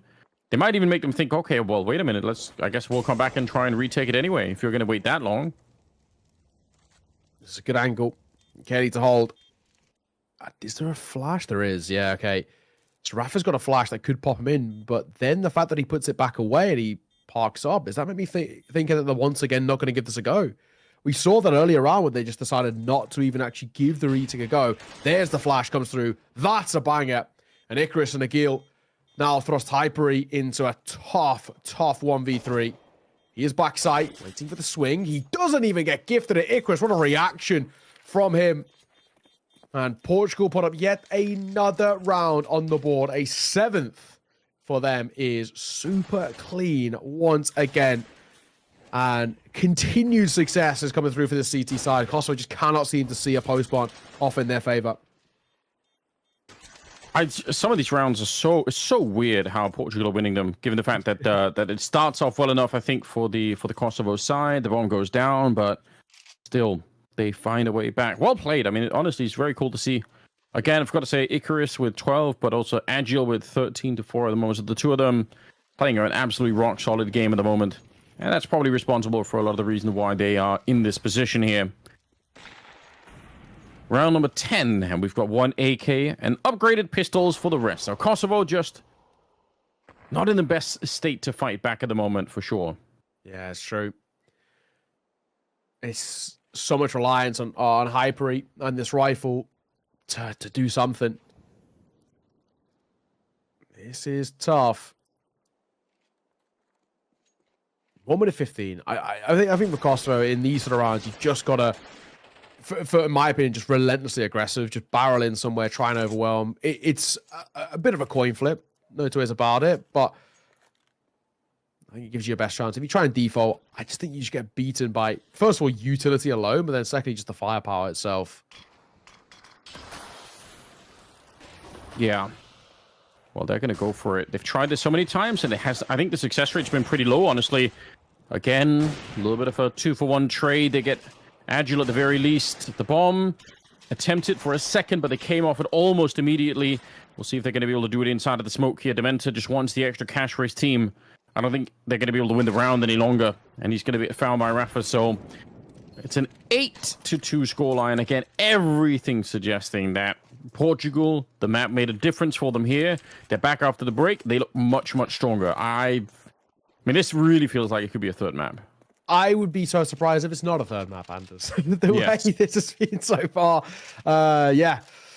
It has... It's just been super simple. I think it goes without saying that Kosovo, this is not one of the stronger maps in the pool for them currently, or at least if it is meant to be one of their better maps and okay maps, they're not playing like it is. They're constantly on the T side just being pulled apart.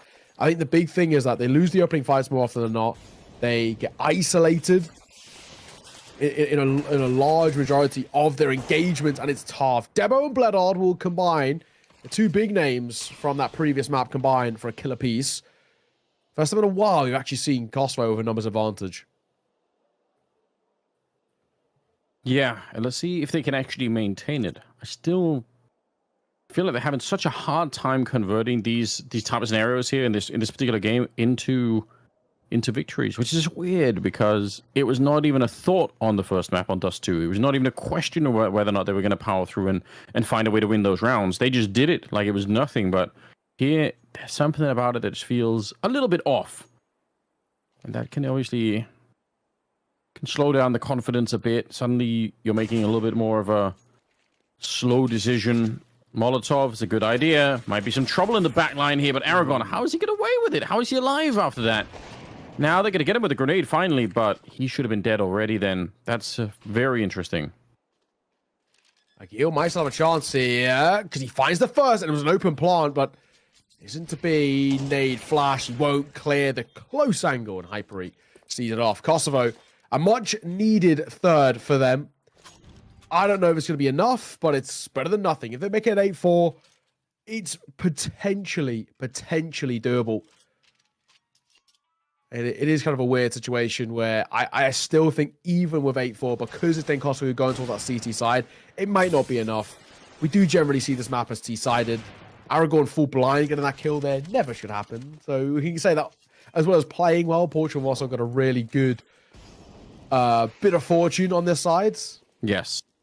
Ladard, just the pick, so he doesn't give himself a lot to work with here. The flash, he pops shots off the back of it, and going to force him off the corner. Rafa's going to be tested here, though. Flash will come over. He gets blinded. He dies. Beautiful shot. That's a funny kill, you know, just in a moment where it's like he's completely blind, just staring into the distance. Not the most fortunate scenario for him, but still a 3 versus 3 as Aragon will get a kill on the Debo.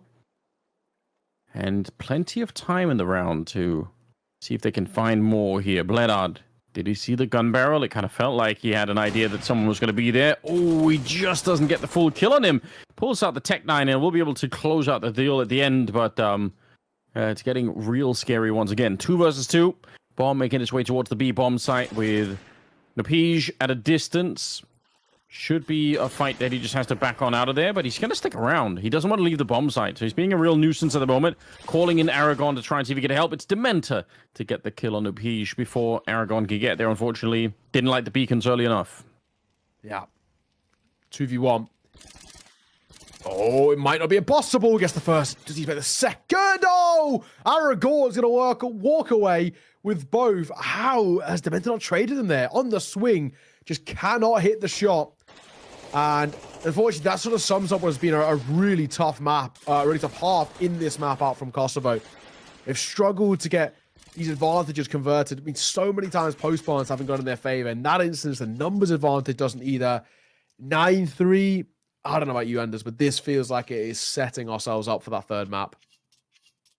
Yeah, it really does. Like, it's hard to say what made the difference here, but obviously some of the individual, I think, on Portugal, especially winning the early fights over at the A-bomb site, made a huge difference. Like, that gave them the money and then maybe a little bit of confidence, too, on the Portuguese side. They are in such a commanding lead at the moment. It's hard to imagine they're going to be able to give this one up, but we'll see. Pistol round is coming your way, and the dualies are up first. It's a quick trade, which is real important here for Portugal if they want to win the pistol. Rafa going to be taking down Dementor, and wow, it's working. Flashbang from Napige sets up Icarus to get the kill, and Bledard and Hyperi are left. Bledard trying to make a move here. One spotted crossing back pillar, another one on towards the side itself.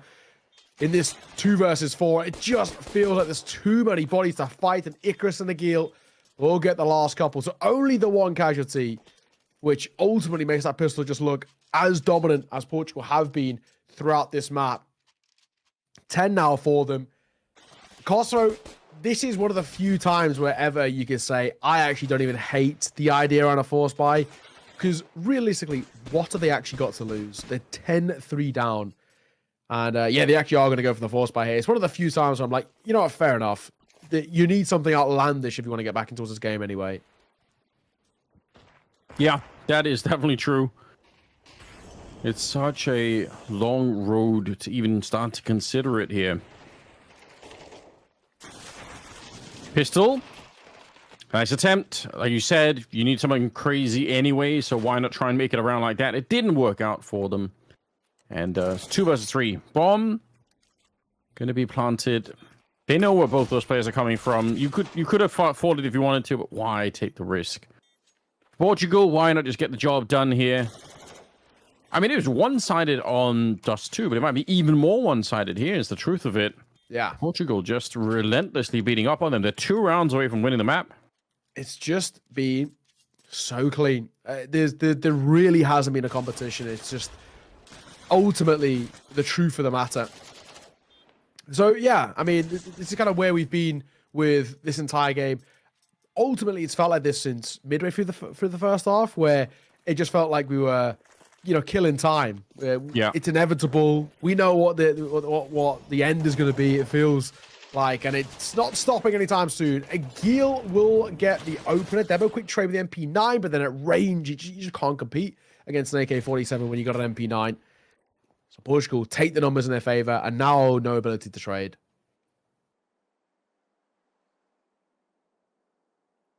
Yeah, so they're going to be sat out for a little bit here. Just forced to wait, Kosovo. I think I do like the fact that they've kind of rotated over on this side, because again, they're down a man. They don't have a lot of utility or weapons or anything, so And you probably do need to try and see if you can relocate some troops here and just hope that you're in the right spot. Portugal, I think also smartly, just saying, let's wait. They're probably going to have to take a risk. Now, the risk that they've taken is leaving the B bomb site, but the other risk that they could have taken was to go aggressive somewhere. And that's what Portugal are kind of sitting around and waiting for. They're saying, let's just see if there's going to be some aggressive stuff happening. They've thrown a smoke towards the B bomb site. I don't think anyone was nearby to hear it, but that's kind of the idea. Like, you throw the smoke, you see, are they going to move now? You throw another one. Is anyone moving? Doesn't seem like it. So they're going to get the kill in the middle. There was the movement we were looking for. And they're going to get Hyperion as well. But yeah, Portugal showing great understanding of Counter-Strike. Like, using those grenades to bait out movement for the CT side. And just waiting around and getting the kills. Fantastic. Yeah. It's super simple, isn't it? Super simple. I mean, all these fights, you can just see that Portugal have got such a better understanding. And this is the thing that we were really asking for them, is saying, can they actually find a way to, as a system, break down Kosovo? And I think both the things that we asked of them, A, do you have the individuals for this? So far, yes. Only one player over towards Kosovo has even cracked in towards double digits. And on the other side, so I mean, we've got people like Aguil, for example, on 19, Icarus on 18. So we've seen not only the firepower level up in a multitude of many over towards Portugal, but the big thing we said, the system. Is the system there? It is. Dementa, he will get the first, but he gets spammed through the door. Kaylee pushes the smoke, however. It's a ballsy play, and he gets the kill. Okay, then. 3 versus 4. Kosovo would need to embark on a 9-round comeback at this stage to try and get back into it. It can be done, but it's really rare that we get to see this, I feel like. Rafa showing up. Oh my god. This is a round that they were actually kind of losing a little bit, but now all of a sudden, I'm not so sure. He keeps it going. He'll find another kill in the middle. That's 4 for Rafa. How has he done this out of nowhere? He's finally going to get taken down, but he might have just given the map, and he will have 13-3. My god. Portugal just looked like a completely different team for this one. Yeah, what a showing. What a showing. For Portugal, they really didn't make any mistakes all the way through where there was a multitude. It's as simple as that coming through from the Kosovo side. And now it does change the narrative and the conversation heading into towards that map 3 quite considerably, because we go in now with, first of all, the Kosovo side, who barely even felt like they scratched the surface in towards that, and their confidence might have taken a big hit. The individuals weren't quite there.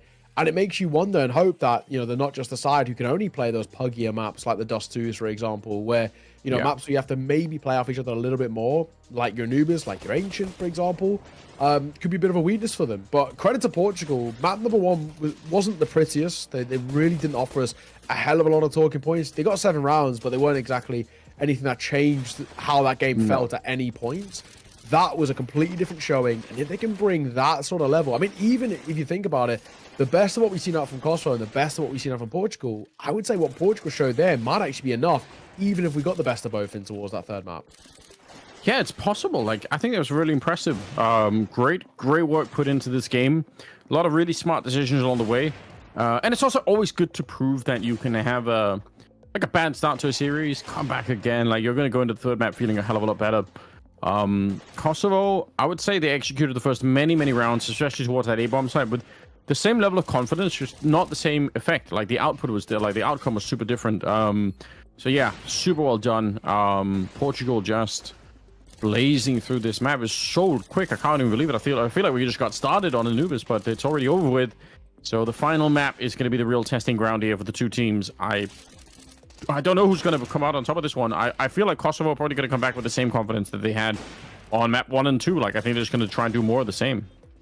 Yeah, no, exactly. I think for Portugal, confidence for them is a big thing.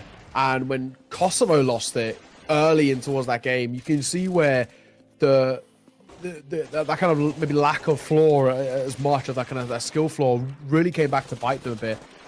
It does change things now. I really don't know. I mean, I from the get-go said I think Portugal might have the advantage, but off the back of map number 1, I was really doubting myself because they didn't look good. And now, I guess, to a degree, I'm glad I said it, because that showing from Portugal might just be one of those. We've seen it a couple of times in these quals already where map number 1, you just aren't warmed up enough. You just aren't there.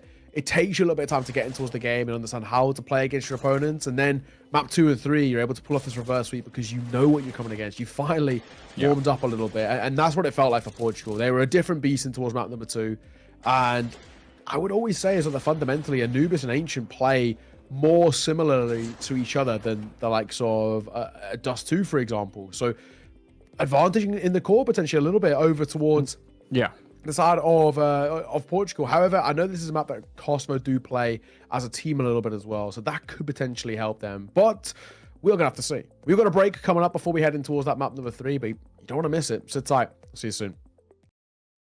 The final map of the day is coming up here. We've got Portugal versus KOSOVO, and it's been a bit of a strange experience with KOSOVO blazing through the first map. They just looked like they had no respect whatsoever for Portugal, but they certainly do now because they've lost the second map in an even harder fashion there. That was just very one-sided. Portugal absolutely waking up, and we'll see if the third map is going to be hopefully like a happy medium between these two, so there's a little bit more of an even game. But you never know. I don't know. Like, it could be one or the other team. I think both teams have the power right now to potentially do it. So we'll see what happens when we get into it. Yeah, it's a bit of an interesting spot, isn't it? I really don't know what to expect coming in towards this. KOSOVO was so good for the most part in towards map number 1. Portugal went lights out in towards map number 2. It's a weird one because I think, like I was saying, I think map 2 and 3 in that Anubis and Ancient are more akin in the way you approach that map than the likes of an Ancient and a Dust 2, so maps 1 and 3. And potentially that could be a bit of a boost over towards Portugal. And it might even just be something as simple as Portugal weren't really warmed up. They weren't, ready and I guess mentally checked in towards the game, towards Dust 2, and it just caught them off guard. Maybe not even a map they've played all too much as well. It's still relatively new. Some of these smokes and flashbang lineups and setups are a little bit different towards what we saw in towards Go. So it takes a bit of time to adjust to them, and maybe they just haven't spent enough time. It is, technically still player break currently, and all the rest. So, we'll give them a bit of a silver lining. Ancient's a map that's been in the pool. All these guys have played it a hell of a lot. I mean, we saw in the groups that basically everybody played this map. And that could be the thing here where we maybe look at this and say, Portugal, we can forget about map number 1. Map number 3 is going to be more like map number 2, and they could actually just be ready to fight here. I said name value-wise, I have a lot to give this side. Yeah, that could. I mean, it could definitely happen. I'm quite curious how this is going to be playing out. Knife round is obviously going to be underway, so we'll find out who gets started on what side. But I don't know, like a lot of individuals really coming alive there. And I mean, if you're like a momentum kind of team, it can be just very, very hard to keep up the momentum when you start to lose, right? Like, it's one thing to be aggressive when you're winning. If you're KOSOVO, if you want to make the analogy to Bad News Eagles, I would say some of the worst games they've ever played usually are games where you can just kind of feel like, oh, like they kind of lost the focus a little bit now, or they lost the energy for it. Although famously, obviously, they were really good at recovering it again. Just one round that they win, they were like, we're back, which is great fun. Like one of the reasons why they're such a fun team to watch. But it sounds like KOSOVO have won the knife round, so yeah, we'll see how much of a difference it's going to make. I think more than anything, what's going to make a difference here is just starting off well. Whether you're on the C or the T, like at the T side, on the CT side, just get like a strong start here and feel good about the game.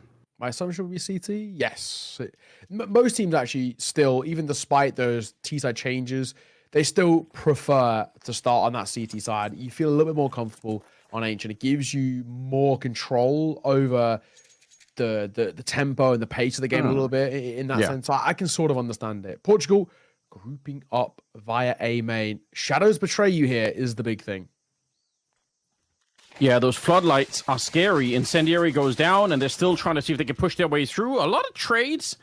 And after all of that, we've ended up in a 3 versus 3. But they're not going to slow it down. They want to go, because that smoke is still up towards CT spawn. Bledard is playing in front of it, and they can't really cross that line. Dementor, you got to be careful. Maybe you don't want to go too aggressive here. Yeah, they are a little bit forward once again, and it ends up backfiring. Devo's going to be going down last, and it is Portugal to pick up the pistol round. I think they actually had a decent setup there, KOSOVO, where it would have been hard for Portugal to not step into the crossfire, but instead each individual member of KOSOVO pushes forward, and suddenly it's not a crossfire, and they actually end up going down. Yeah, I know. It feels really decent in where they start. Molotov down, fight in and kind of through it, and they get the opening. It was like a 2-for-1 is the opening position. Yeah. And then it just slipped away, over fighting, over facing, and that to a degree is Kosovo a little bit. Relentlessly aggressive is the term I use for them. And that was a showing of it. Blood actually doesn't take as much damage to the nades as I thought he would. Especially the fact that he doesn't have armor either. Only taking 10, but it's a good little chunk across the board there. Everybody bar Dementa takes a fairly decent tag. And it will be Dementa first to fall to the back 10 of Icarus. No surprise. So a huge stack going on here. They're going to try to get the Galil away. The Molotov will burn them back, so they actually cannot pick up the Galil, which is unfortunate. That would have been the fun weapon to play around with. At the end of the day, it will be a really quick round here. Only one casualty. It's all good. Yeah. So, it's okay. 2-0 for Portugal. Back into the bye for the Kosovo side. And it does need to be converted. Not as damning as maybe some of these other rounds have been, but for Kosovo, who had a bit of a non-existent showing in towards that previous game, we do actually need to see success out from them early. A much more stable first half to give them the foundations. Didn't see any of that in towards Anubis, and it was a little worrying. Nearly tagged by the Molotov there quite considerably. He comes through. Rafa takes a little bit more as well. Still trying to hold above the smoke, and unfortunately won't be given too much of a luxury. That tag is pretty substantial, but the CT side have mid control now. Yeah, they do. They don't want to stick around forever, and I think that's largely because they don't have the grenades. I think most teams will stick around as long as they have smokes and Molotovs they can sort of throw towards T-spawn or whatever it is, but when you run out of those, they're actually going to come back with a third player. That's kind of interesting. So, yeah, they double down on it. Again, they don't have the grenade, so it can be very, very hard to hold these positions because you can get sandwiched in. You can see this fight dragging out now. They're worried about getting shot at the back, and that's exactly what's going to happen. That's why you need those grenades. Actually, great visual for what happens if you don't do it. I guess we should thank them for giving us a little bit of a lesson in Counter-Strike here. Nupige goes down as well, and it is a 4 versus 3. Wow, the kills just keep on coming. There's no slowing this down. Bomb. Trying to go down, but they've got other ideas. Portugal now in a tough spot. Open a back 10 is not exactly the most, orthodox way of approaching this sort of round. What do we do? 20 seconds? Gifting a kill over is not the first bit of advice I would give over. And they're going to play Bogdan's Law. Mac 10 going to try and lead things over. That's not a bad way to do it. I like the approach. The Bogdan's Law is smart. Orp given over towards Icarus as Rafa flies into the fight. They were playing, one was playing anti-backside. No flash ever came. They just contacted it. Overfighting a little bit Portugal, but they've converted a bonus round. That's massive. Yeah, not bad at all. Rafa just finding him in the corner there. 3-0, and like you said, it's a bonus round as well. So you're going to have a really great time moving forward. Quite a bit of money that's going to be built up because this round, they shouldn't lose too many. There is armor and deagles and even an MP9 there, so it's still potentially a dangerous round, but you should be winning it. I say that as they're losing players left and right. Grenade comes through, but it doesn't matter. Blenard's going to hit the headshot, and suddenly they're in so much trouble here. 1 versus 4. How did this happen? It was going so well for them. They had this round locked down, or they should have had this round locked down, but now it's all out of their control. Sometimes it just takes something a little random, a little weird. Peach will get his. Gets flanked. Oh my god, a little labored, but we get there in the end. Good round, really good round to take. And for Kosovo, they may have lost to the bonus, but they win the more or less eco. Bit of a lower buy as they knew they were going to buy towards the next. So a really big one to be taken out of nowhere completely. Picked up weapons, utilized them. Super simple. 3-0. Turn now 3-1. And it means that Portugal, with them losing against that, basically no buy, have a really weird buy themselves. Rafa gets out an orb, an AK for Icarus, and then it peters out pretty quickly. Galil, double tech 9. The orb gets tagged. Bledar needs to get out of there. He takes a lot of damage. He tried to go aggro. Thankfully, he gets a Molotov down, and he won't overextend. He'll fall all the way back. Yeah, I think having that incendiary to just slow down the incoming T side. Otherwise, they might have just kept on running. They might have tried to see if they could really beat him to it. Now he's way back towards that T spawn or CT spawn position. So it doesn't want to get anywhere near them. Just wants the kill before anyone else shows up, and then they can always go for the retake if they need that. Oh, but he's smoked off before he even gets a chance at it. So could be a bit of a tricky retake. Kaylee making it a lot more possible, but the return kill is there almost immediately. I don't think Kaylee had any head armor, so even the Galil just kind of popped him open there. 3-1, and in a 4-on-4 situation here, with the bomb planted already, this could be a potentially quite a difficult retake for Kosovo. A lot of damage being output right now, but this donut position is just so strong. There are so many T's in here. How do you get rid of them? Agile's taking headshots left and right, and it leaves 2 people alive on the Kosovo side. Nice grenade, and they're going to try and see if they get the defuse inside of the smoke while Bledar's holding it. He misses the shot, and they get the kill right through. No one's defusing now. Agile at the end with 2 more kills. Make it a quad for him, and Portugal, they will win the round. Oh, kill falls. He was half a second, and maybe he would have been out of there, but not to be. Either way, all that Portugal care about is getting the round, and this sort of back and forth is pretty cool. The low and the weird sort of rounds that we saw. I mean, this is exactly what we kind of need out from these 2 sides, where they're relentlessly fighting each other on these fronts. And for Portugal, who are happy to pug against them, it's not always the best way of approaching. Oh my, that could have been clean for Kosovo, but a couple of labor sprays let them down. And again, it's a bomb plant.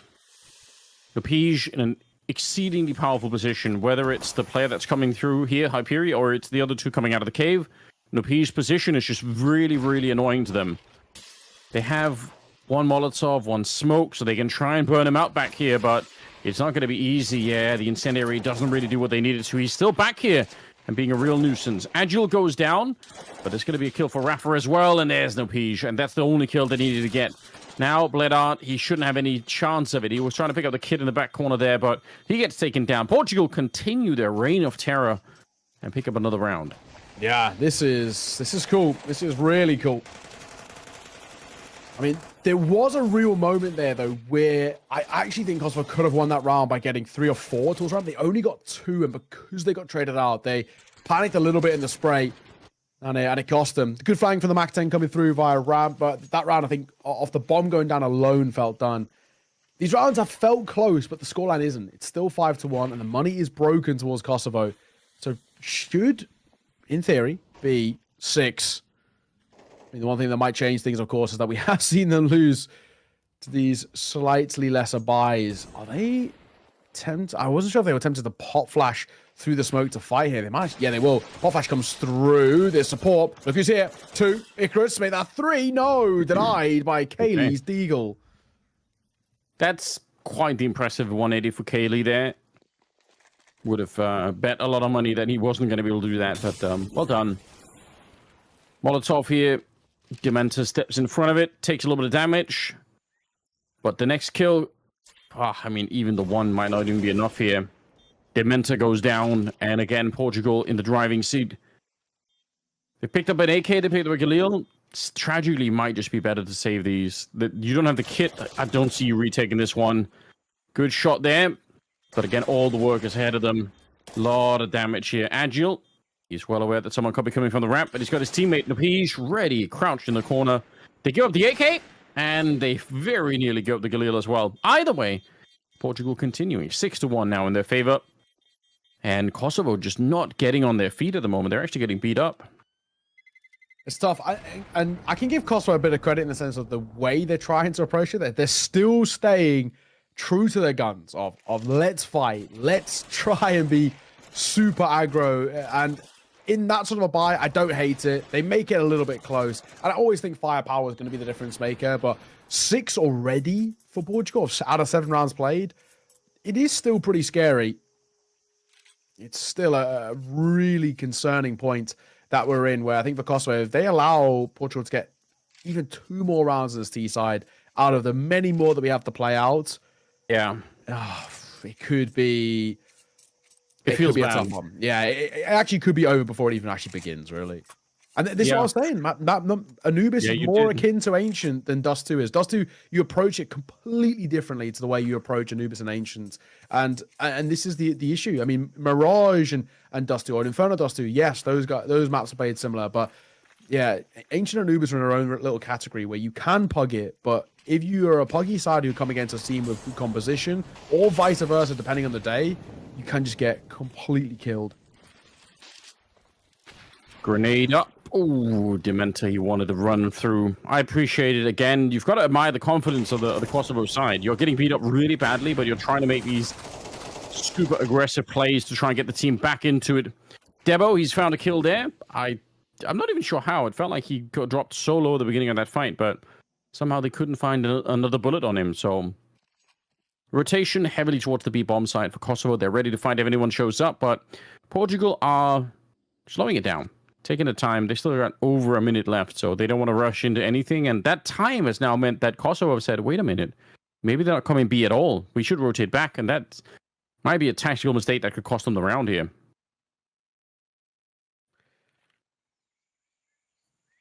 50 seconds. Look at him going out the middle. Devo, he's going to find a kill here, but yeah, they're going to walk away. It's just Kaylee at the back of the bomb site. They're going to grenade him out of that position and just go straight for the bomb plant, presumably here. I don't know. This is, given what they have, you might even say this is one of those rounds that you could argue saving it. It's now a 3-on-3, so maybe now you just go for it because you are quite far behind. It's a good flashbang to set it up for it. Icarus, he is going to be having a bad start to that round, or the fight there. That was a long spray, but it doesn't really matter at the end. Kaylee going to get swiped, and Nupige will find his kill of the round, so 7-1. Yes, this is getting concerning. I'd like to see a pause out from Kosovo. They're trying desperately to meet Portugal in a lot of these engagements, the 50-50s, and some of the individuals are doing a decent job of it, but it's just not happening. I want to see them slow it down and take a different approach. They're trying to fight them in so many of these early instances, and it's not working out. And sometimes the best way to approach it is just to shell up a little bit and don't try and overfight. Don't try to meet Portugal. I mean, we do get a pause, and maybe a chance to converse. Sadly, it's a pause of a technical nature. But, yeah, I mean, it is what it is. It's feeling damning. For my books, if Portugal get even just one more round on this T-side, that could already be it. Also kind of feels like Portugal were a little bit shell-shocked at the beginning of, like, the aggressive nature of the game, but now they're kind of like, all right, fine. If you're going to be playing like that, we'll take some of the early fights. But if you also notice, like, after every fight, Portugal just kind of sit down. They just say, all right, take a 10-second timeout, see if anyone else is coming, any more action. Then they get more and more killed, then they kind of wait a little bit, and they kind of keep going. So, like, it's very hard for Kosovo to keep up the pressure that they've been trying to mount, and which worked on the first map. But I think now Portugal are playing like a nice combination of landing great shots, which admittedly was really lacking on the first map for them. So they're hitting those, but once they've actually got a couple of kills, they just wait and see what Kosovo do. And that's worked out. It's been hard for Kosovo to make good decisions once they're a man or two down. Yeah, it's true. So I'm feeling concerned for Kosovo. And this might be one of those where, again, the priority is just about maybe getting a couple of kills, but keeping the AWP alive. I don't think you want to risk losing it. I think that's probably going to be the case where there's not too aggro of a play here. I mean, I'm saying that Bloodhound he's isolated, which is still feels kind of crazy because they would if he dies, I don't think they can actually pick up the AWP. Maybe Kaylee could drop it over, but there's half armor low util and the AWP. Oh my god, it will get the first. Left eye peeking like that. It's risky. Bloodhound gets 2. Surely not. Surely we're not going to talk about this sort of low buy round winning. It's now a 2v4. Yeah, maybe it will. Stolen AK here. It's a great job. Nupige. Don't know how you make it out of this one. Bloodhound's still hunting for it. Again, maybe a bit crazy because you've already done so well. I don't know what happened there. Did his mouse get stuck on something? I guess just there's no explaining that. Obviously, that should have been a kill. I'm guessing Bloodhound's probably laughing at that one. Unless Nupige can come through and win this 1 versus 4. In that case, nobody's going to be laughing on the Kosovo side. The bomb is not in possession of the Peach, so he's going to have to go back out there. 25 seconds. I don't know. They actually don't have as much money as you might think on the Portuguese side, which is kind of interesting given how much they've been winning. So, yeah, the bomb's right there. So he can't win the round. It doesn't really matter what happens now. He's already made the decision. I mean, the one thing that I'm looking at is actually... Oh my god, that's so... I was going to say so messy. The one thing I was going to see is maybe whether they could have denied any AWPs being saved over for Kosovo. It's not to be. And credit to Bledard. Fair play. I mean, single-handedly, it feels like won that round to a degree. Kaylee gets a double, which gives him space coming back through. But honestly, really well played from the AWP just in that opening. In fact, you're alone. I think that's such a kind of a ballsy move. You're on your own. You're in the middle of sight, fighting like that. Credit to Bledard. And the fact that he gets the AWP back and it's saved over. Super important. Has heard the econ over towards Portugal. They will force, but it's one AK and a few upgraded pistols alongside a couple of Mac 10s. It's not pretty, especially when Bledard's hitting shot like that. Lovely stuff. Keep it going. Do more. If you get 5 rounds now off of Bledard just kind of sniping them away, you never know. Maybe it could get exciting once again. It's felt like we've been kind of just waiting for Portugal to take this map, but obviously Kosovo can still make the comeback here. Let's not count them out just yet. Oh my god, the spam seems like it was dead on in some of those, but just not enough. Devo will actually still get it. Can he get a second? The answer's no. Flying around that corner. As the smoke comes down, right idea. The AWP of Bledard playing inside of the smoke. This is a really tough spot. There's a big flank going to come through. It will cost Aragorn his life. No Pige. Only goes 1 for 1. Forced by unsuccessful Portugal, no bomb plant. Kosovo get a third and probably a fourth, so already slightly recovering. Yeah, they're doing a very decent job here. Again, hard game to recover from because they just got so little done at the start of it. But, I don't know. They're building it one round at a time. 7-3, round number 11. We're nearing the end of it. Portugal with very nearly nothing to work with this round, so everything points toward at least it being a 4th round, and we'll see if they can find a 5th one if we get to it. Bledard, hearing them stepping, that's going to be frustrating Portugal. Like, he's been playing that B-bomb side all along, and the one round where we try to go for the A-rush, he's here as well. How does he know? Yeah. Ooh, nice shot. Quick little reaction towards no Pige. 7-4. All right, I'm liking this little response off the back of the slight tech pause that we had. It was all for about 10, 20 seconds or whatnot. And then I've come back off it feeling like a different side and playing like a different side too. Really solid work. And Portugal needs to be careful. I think if it goes the other way, if it gets to maybe 7-5 for Kosovo, if they are able to get that, they could be in for a bit of a chance. I said 8 feels really damning, but if it's a tenth of 8's different to that super comfortable one that we had. Dementa spams with the smoke, he sits in the flame, takes a fair chunk of damage. Yeah, I think at 7-5 you get into this strange psychology where you should be happy that you got 7 rounds, but you might feel bad because you lost 5 in a row at the end of it. So hard to manage. Agile, that's very nice. I do love the aggression from Kosovo again. Really trying to see if they can catch them off guard there, and I think more often than not that probably works, but this was not one of those times. Looks like Bledard is in trouble as well. Either way, Dementa was going to get traded, and it's a 2 versus 5, and looks like a damn near unwinnable round here. Bledard, he's been quick. He's going to get that one. Nice flick. If he could do it one more time, we might be on for something, but he'll miss the 3rd shot, and mid-air, nicely done. Rafa going to be taking down Debo. So 8-4 at the end of it here for Portugal. I don't think it's very impressive. They've done a great job here, but I don't think it's over yet. I think Kosovo managed to reignite a little bit of their hopes and dreams here towards the middle of the half. Yeah, I agree. I agree as well. This, yeah, it is one of those where I really feel like it's not the most damning 8-4 in the world. It still would require a pistol, though. Yes.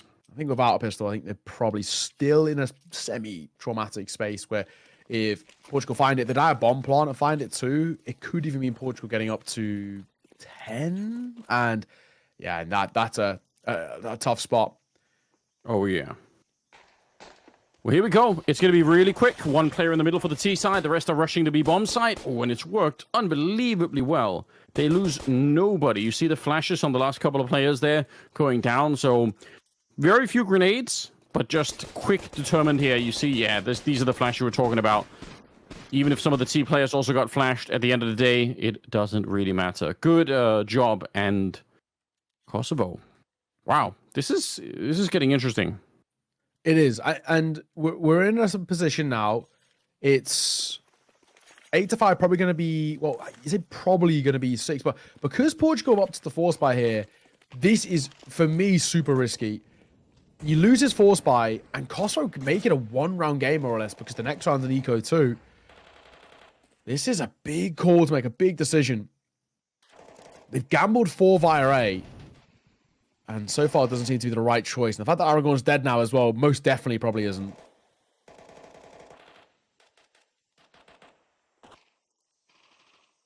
Kosovo, I also think if they go towards a site, don't even attempt the retake. Keep 4 and go with the same buy in towards the next. The worst thing that you could do is try and retake. Now you've completely lost the site and then just lose all these guns. Yeah, I agree. Like, I just don't think it's worth it. Kosovo kind of did it a lot on the CT side themselves, where they tried to go for a lot more retakes than they needed to, and the result was they just had fewer chances to really buy. So yeah, just maybe leave that alone. And that's what they're doing. Portugal going to be sensible about it.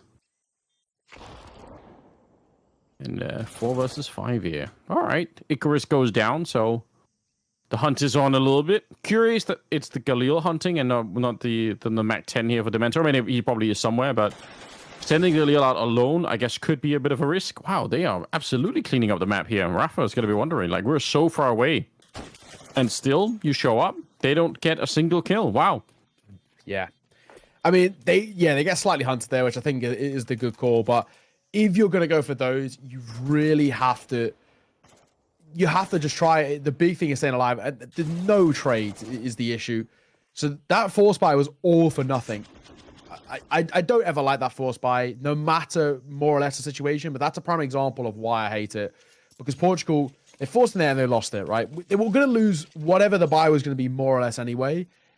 And now they're coming towards this round without a buy either. So Kosovo are going to make this a one-round game. And this is why I'll always come back to it and say why the teams do it. Because it puts so much more pressure now on Portugal's next full gun round. If Portugal don't find this next gun round, Kosovo are going to take a lead, and probably a fairly strong one at that as well. Oh, Icarus has got 2. Surely not another. Thankfully, Debo is there to bail them out. This is still a little bit more expensive than they would hope. Thankfully, the Mac 10 Dementor also gets a double. But my God, that was maybe a little bit more expensive than they would hope. Oh yeah, definitely cost them a couple of more players than I was expecting too. But think of what a lead they had, 8-4. Now it's 8-7. Kosovo just clawing their way back really quickly. Off the back of Bled out with his great AWPing, but also Kaylee up to 15 kills there. And really, the rest of Kosovo not that far behind. This is suddenly getting into be a very, very interesting game. Hard to judge who will win it at this point. Smoke in the middle, counter Molotovs are coming out, and a lot of grenades on top for the CT side in case someone from that Kosovo team was trying to push their way through. More grenades landing, this time outside of that Jaguar tunnel, and it almost enough to take down Dementor there. He keeps going for it anyway. That's kind of crazy. He was already so tagged up, but they're going to hit the B bomb site, and they should be able to get the bomb planted, to be honest. Aragorn might be dead here. He might not realize how deep they are. Yeah, he's not even looking for it. The flashbang nearly ruined his day, but good job on Kaylee. Wow. I can't believe, in all fairness, that through the flash still keeps the crosshair trained. This is going to be an 8th. I think this going to, they're calling it away. I think this is the smart call. I don't think Portugal can make this round stick. They've got to call to keep hold of what they've got.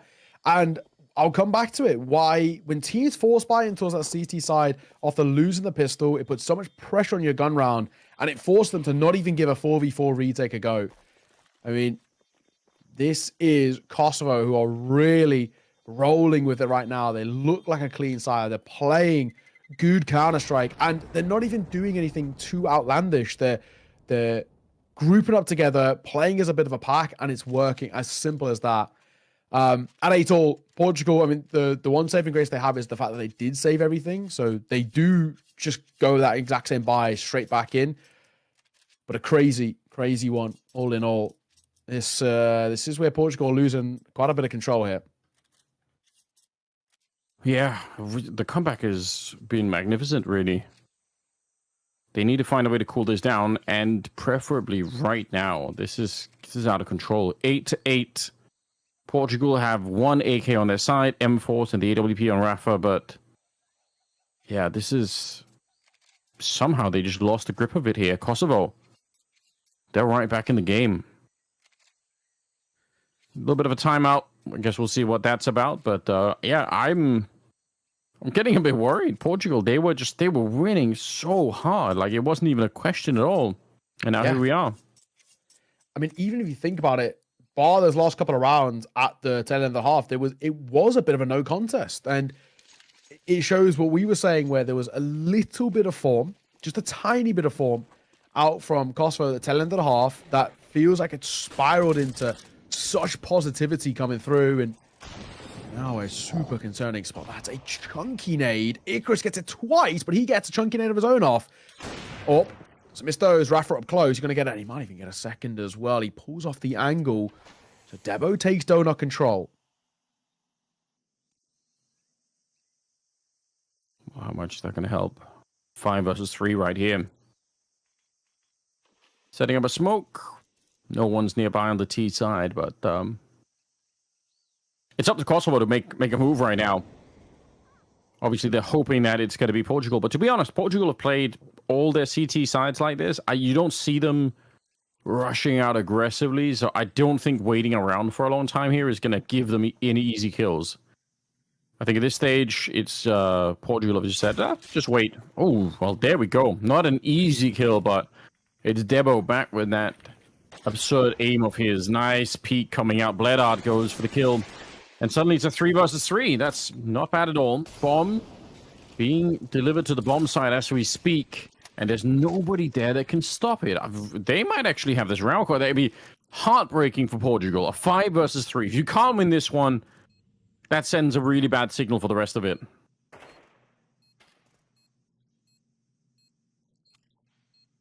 Look at that. Take away. Debo sneaks up behind. Shoots the Pige in the back. And that bomb tapped once. Going to go for it again inside of the smoke. Does anyone realize this? Debo? Surely they've heard it. Oh, it's so close. He was actually bled out from the range here, and he's going to find Icarus. So back to back, stopping the defuse and winning the 5 versus 3. Kosovo, they are going to be over the moon about this one. What an absolutely absurd victory. Ooh, we might have lost. I think we might have lost Neo at the same time. At least for me, his camera looks timed out. So let's see if we can get it back online. Otherwise, you know what, guys? I'll carry this over the finishing line for all of us. It's 9-8 as we go into round number 18. And what do we have? Pige moving forward, steps right into the line of fire at that AWP, but he lives through it somehow. So 4 versus 4 instead. A little bit of a step out into it here. Stebo. Don't think they know that he's there yet. Kaylee, again, the individual skill here for the Kosovo team is just absolutely disgusting. Hitting so many good shots. Now, it's going to be 4 versus 3. The bomb's been brought over, and Portugal have already called the quits on the round. They've already said, yeah, we're not going to do this. So they will have to sit it out and just save the M4, the MP9, and the AWP. That's about the best they can do at the moment, which is good if they could do it, but it's not something you're not going to be celebrating. You're not going to be super happy about it. You just kind of accept, okay, that's probably the best we have. Again, just want to remind you, if you are just joining us, this was an 8-4 first half in favor of Portugal, and it's about to be, 6 consecutive rounds here for Kosovo to bring it all the way back to a 10-8 scoreline in their favor. That is so sickening. You've done a remarkable job winning the last couple of rounds on the first half, winning the pistol, and never ever looking back here. They're on their way to do it They made the call to save, and again, they're not even being allowed to save the small amount of rifles they had here. Ruff are going to get shot in the back. Nothing is saved. Portugal just getting beat up in broad daylight. 2-round gap. Portugal at a huge disadvantage right here. I don't know how they get back into this one. Those are crazy scenes.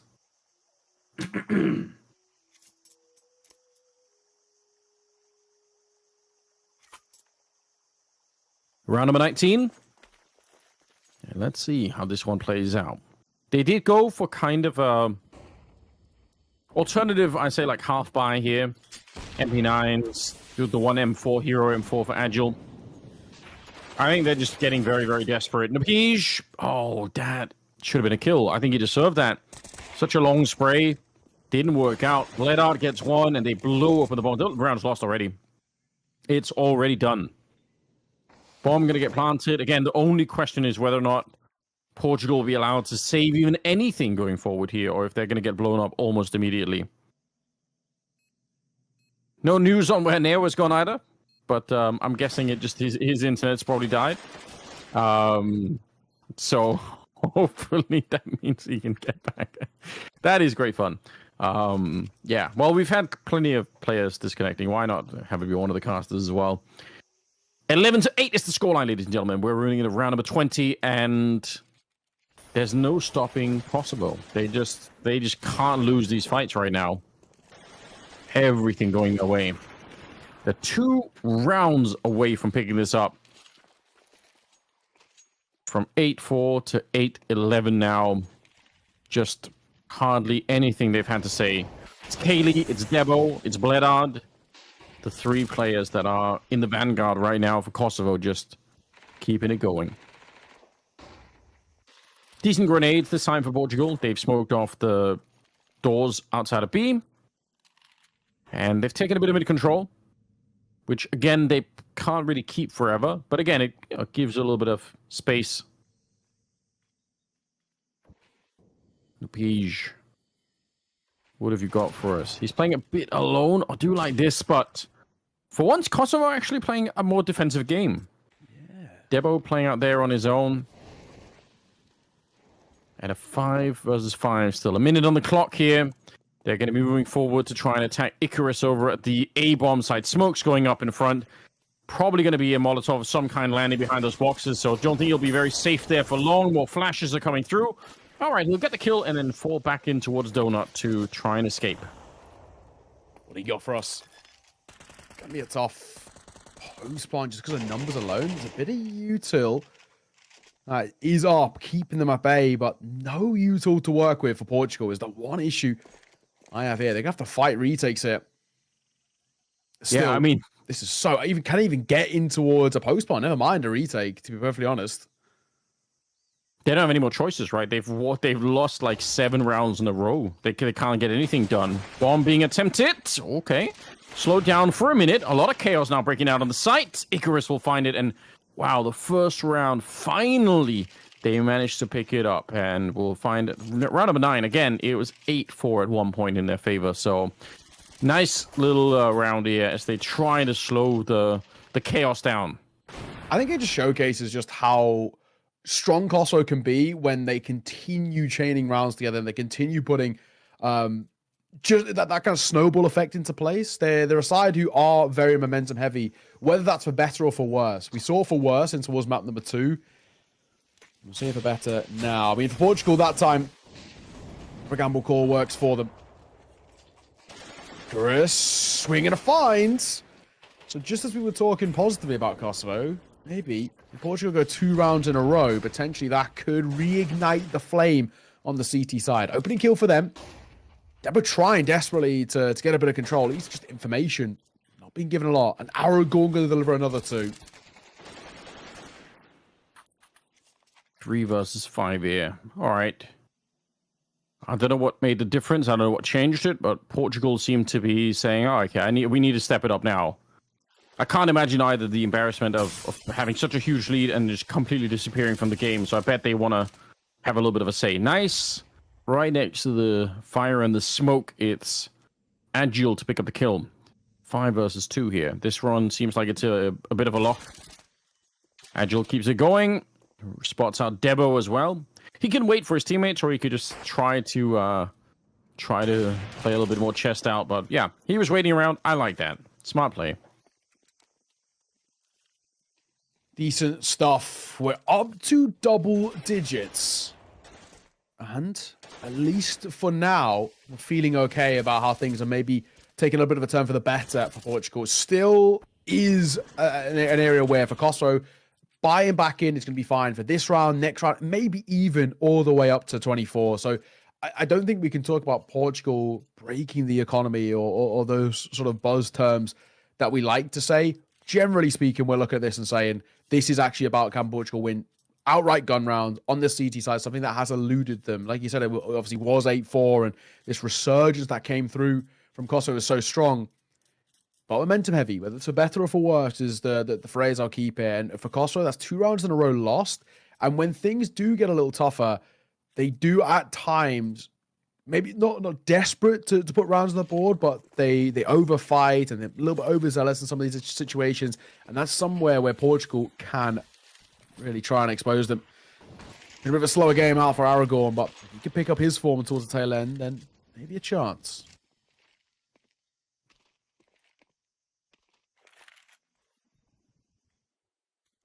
One round difference all of a sudden. Ooh, and it's going to be quick towards the bomb side here. Rafa, you needed the shots, and you need to get out and escape somehow. Aragorn right through the smoke, taking down Kaylee as well. But some pressure now on Rafa as he knows there's a MAC-10 or an AK behind him. Where's the bomb plant? They're still slowed down. They've taken so much damage to the smoke. Now there's a swing. It's Dementor.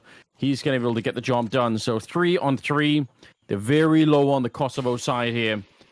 If they lose this round, they don't have that much money in the bank. Enough to make it interesting, but it could come down to the wire for this. Sneaking on through Dementor. He's going to get found. And surely Debo is going to get somehow through the smoke. I don't see him living through this one. Might have been able to peek behind the flashbang. Now we will, taking down Icarus, and suddenly it's a 1 versus 2 here. They're going to go for the defuse. Oh, but only for a second. That didn't help out. Agile, there's the shot. He's back with the kit, and they're going to be able to win the round. So Portugal staying in this game. Now they've woken up again. Now we've got a real match. Now that it's tied up. I mean, again, for Kosovo, it is just one of those things they're never going to have issues monetarily speaking, but if Portugal have figured out a way to find success once again, and they might have given themselves that luxury of getting back in towards this game. Good work from Agil there. In that 1v1 just at the tail end. A double AWP setup is going to be utilized by Portugal.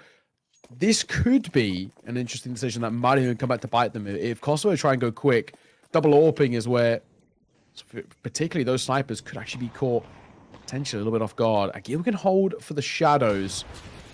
Trying to fight up a little bit, Portugal. And Hope's going to play just inside a cave. A tough angle to play in a tough position, which usually gets peppered with util. But it's Rafa for the first. Icarus then gets traded, and Rafa will fall off the back of it too. The P's trying to make a move, and he might just find a gap. Okay, there's one. Still a 2 on 3. Bomb being brought back now. They could secure the B bomb side. They can push up and try and get a little bit of deep control here. They don't have any smokes on the T side, and for that matter, not on the CT side either. But they are getting closer. Flash to set it up. Hyper-E. That actually helps him get the kill. I think he would have been shot at the back if not for the flashbang, so not bad. And Agile realized it's not worth it here. So Kosovo going to be winning this round and make it a 12-11 scoreline. They don't have the money on the CT side either. Oh, they might have made a sick comeback here, Portugal, right at the end, and they could end up in a very tough position to try and play this final round that's coming up with. Yeah, it's true. All down to keeping that all alive. I mean, so Rafa has enough to maybe even drop one over, and actually, no, probably not. He can buy and then drop over like a FAMAS. Aragorn can buy. Napij can't. It's going to require something that Icarus can sort of buy, but it's not going to be a pretty one. And Agil, even him, he can drop something over. But I don't think it's going to be enough for the M4 just because they're on, 1.4 at this point. So, yeah, it is actually a little awkward in that sense. Kosovo, they put up match point now. And actually, in all fairness, it could be enough. Aragorn can buy, Rafa can, and he can drop one over, maybe a little bit lesser utility. Agil can just about squeeze out a drop as well. It might be even potentially like a FAMAS if they want a bit more util. A tough conversation for Portugal to have, and maybe even a time for an attack pause, but no, they are just going to go straight into it. Double MP9, double M4, and the AWP in the hands of Rafa to keep Portugal alive and push it towards overtime. Now or never, though, boys. You've let things severely slip away in this second half. Can you recover it, at least to push it towards OT? Pige down and out. Kaylee gets one more there. Oh, and they know this play in the corner. Grenade on top. They should be able to find him. Yeah, Agile, I don't know what he could have done there. He was locked in and probably just going to die no matter what. Aragorn and Rafa. Oh, and he's making noise as well. Dementor, this should be almost a free kill. He's listening. Now going to go look for him. Oh, but he gets trapped instead. That's a reverse Uno if I've ever seen one. Rafa gets one. Suddenly he's back on. They're fighting for overtime here. 2 versus 2 now. I can't believe Dementor didn't get the kill on the other side. That looked like it was a lock-in for a kill. And that would have been everything. That would have been a 3v1 with the bomb planted to B. Do they leave... Oh, I'm going to say, do they leave an AWP towards Shelf to hold Red Room? Expecting a peek, but they don't. Aragorn is in the open. Oh, but he gets his head ripped off his shoulders. Rafa now retaking with an AWP is not easy. I mean, now that there's no shots being taken, they've got to know he's not here yet. Smoke comes down, and Rafa will hit it. Hang on, 1v2 turn 1v1. Kaylee's low. Pop shot with the AWP. A pistol could be enough. Kaylee back sight. Swing and a find. Kosovo. What a way to respond in that series. They looked out of it. They looked completely like it was done. 8-4. Most of that first half was nothing really even to discuss. The rounds they took were sort of here, there, and everywhere. They weren't really of the most important. And that is a crazy way to flip the script in that and put the pressure back on. Kosovo, you can never count them out. When they're in form or when they're really snowballing, they are so hard to stop. And Portugal have just found out how. Yeah, with I don't know, like maybe it's the region, because they do I share kind of a similar vibe to the Bad News Eagles crowd. Like there's something about that. Just never really surrendering, always fighting, and it's working out for them. They looked so defeated at one point there, right? That just to remind everyone again, 8-4 at the end of the first half in favor of Portugal. It looked like it was probably done with. They just had no say in it whatsoever. But they came back, and here we are. Well done, Kosovo. They're going to be able to pick up the game. Yeah, and for Kosovo, that's huge. You know, we were saying the important thing is both of these sides have made it. I think that's all that matters in this sense. But it is really big to see that for Kosovo, you know, they now find themselves in the upper bracket final. We're waiting to see they'll face off against as one of Czech Republic or Germany. I think currently it seems to be a map up to the Czech Republic. I'll just check and see how that one's currently going. Yeah, oh, it's actually on towards map 3 as well. It's currently 10-5. To Germany. So that's pretty cool. So Germany potentially could be finding themselves joining Kosovo in the upper bracket final. It's all for seeding, which is the small positive, I guess you could say, if you are kind of Portugal. Yeah. It's not the end of the world to lose here. You still qualify for the World Esports Championships. That's what matters most. However, you would like to get preferential seeding, get a better group. You saw how effective that was for Sweden towards last year. So those sort of small things, but really good work from Kosovo. Yeah, I must say, they look like, again, another fun team. I would cherish right now at the current stage, like a Kosovo versus Turkey matchup. Like, I just think it'll be very interesting. Like, I imagine it's going to be like no respect, no one holding back kind of matchup. So, but yeah, fun Counter-Strike being played. Portugal certainly showing a lot too, like a lot of individual talent there. So, yeah, I think it was well worth it. We got all 3 maps at the end, so I'm pretty happy with this. Yeah, exactly. I'm looking through some of the stats now as well. Off the back of maps 1 and 2, Debo was the top fragger, I guess you could say, the main man in the server, sort of as expected. And then at the end, he got 21 kills. Kelly got 23, but it's still Debo who will walk away with the MVP. And I don't think, for me, it's too much of a surprise. Super solid player, consistently good, and now got the numbers to back it. Really good series out from him. Had 28 kills heading in towards map number 3, and then walked away from map number 3 with 21 themselves. So it's a pretty solid showing. And with over 100 ADR, really good series out from this guy who just constantly puts up really good maps. So Yeah, impressive stuff from Kosovo, because I honestly thought they were dead basically by the time you got to halfway, right? I thought they were a side who didn't have a hell of a lot to offer. They were struggling to put anything up on Ancient, but they rekindled the flame and they spiraled positively. So good work. But from us, Hunters, that's us done with this one. We got one more day of action tomorrow, 2 more best of 3s to round out the European quals here and see who, well, we know who's going to the World Esports Championship, but who's finishing first, second, where that seeding is. Of course, there's 7 teams from the West, 5 from the East, and we are going to conclude all of those spots and their seedings as of tomorrow. So thank you once again for joining us. Same time, same place tomorrow. And until then, take care.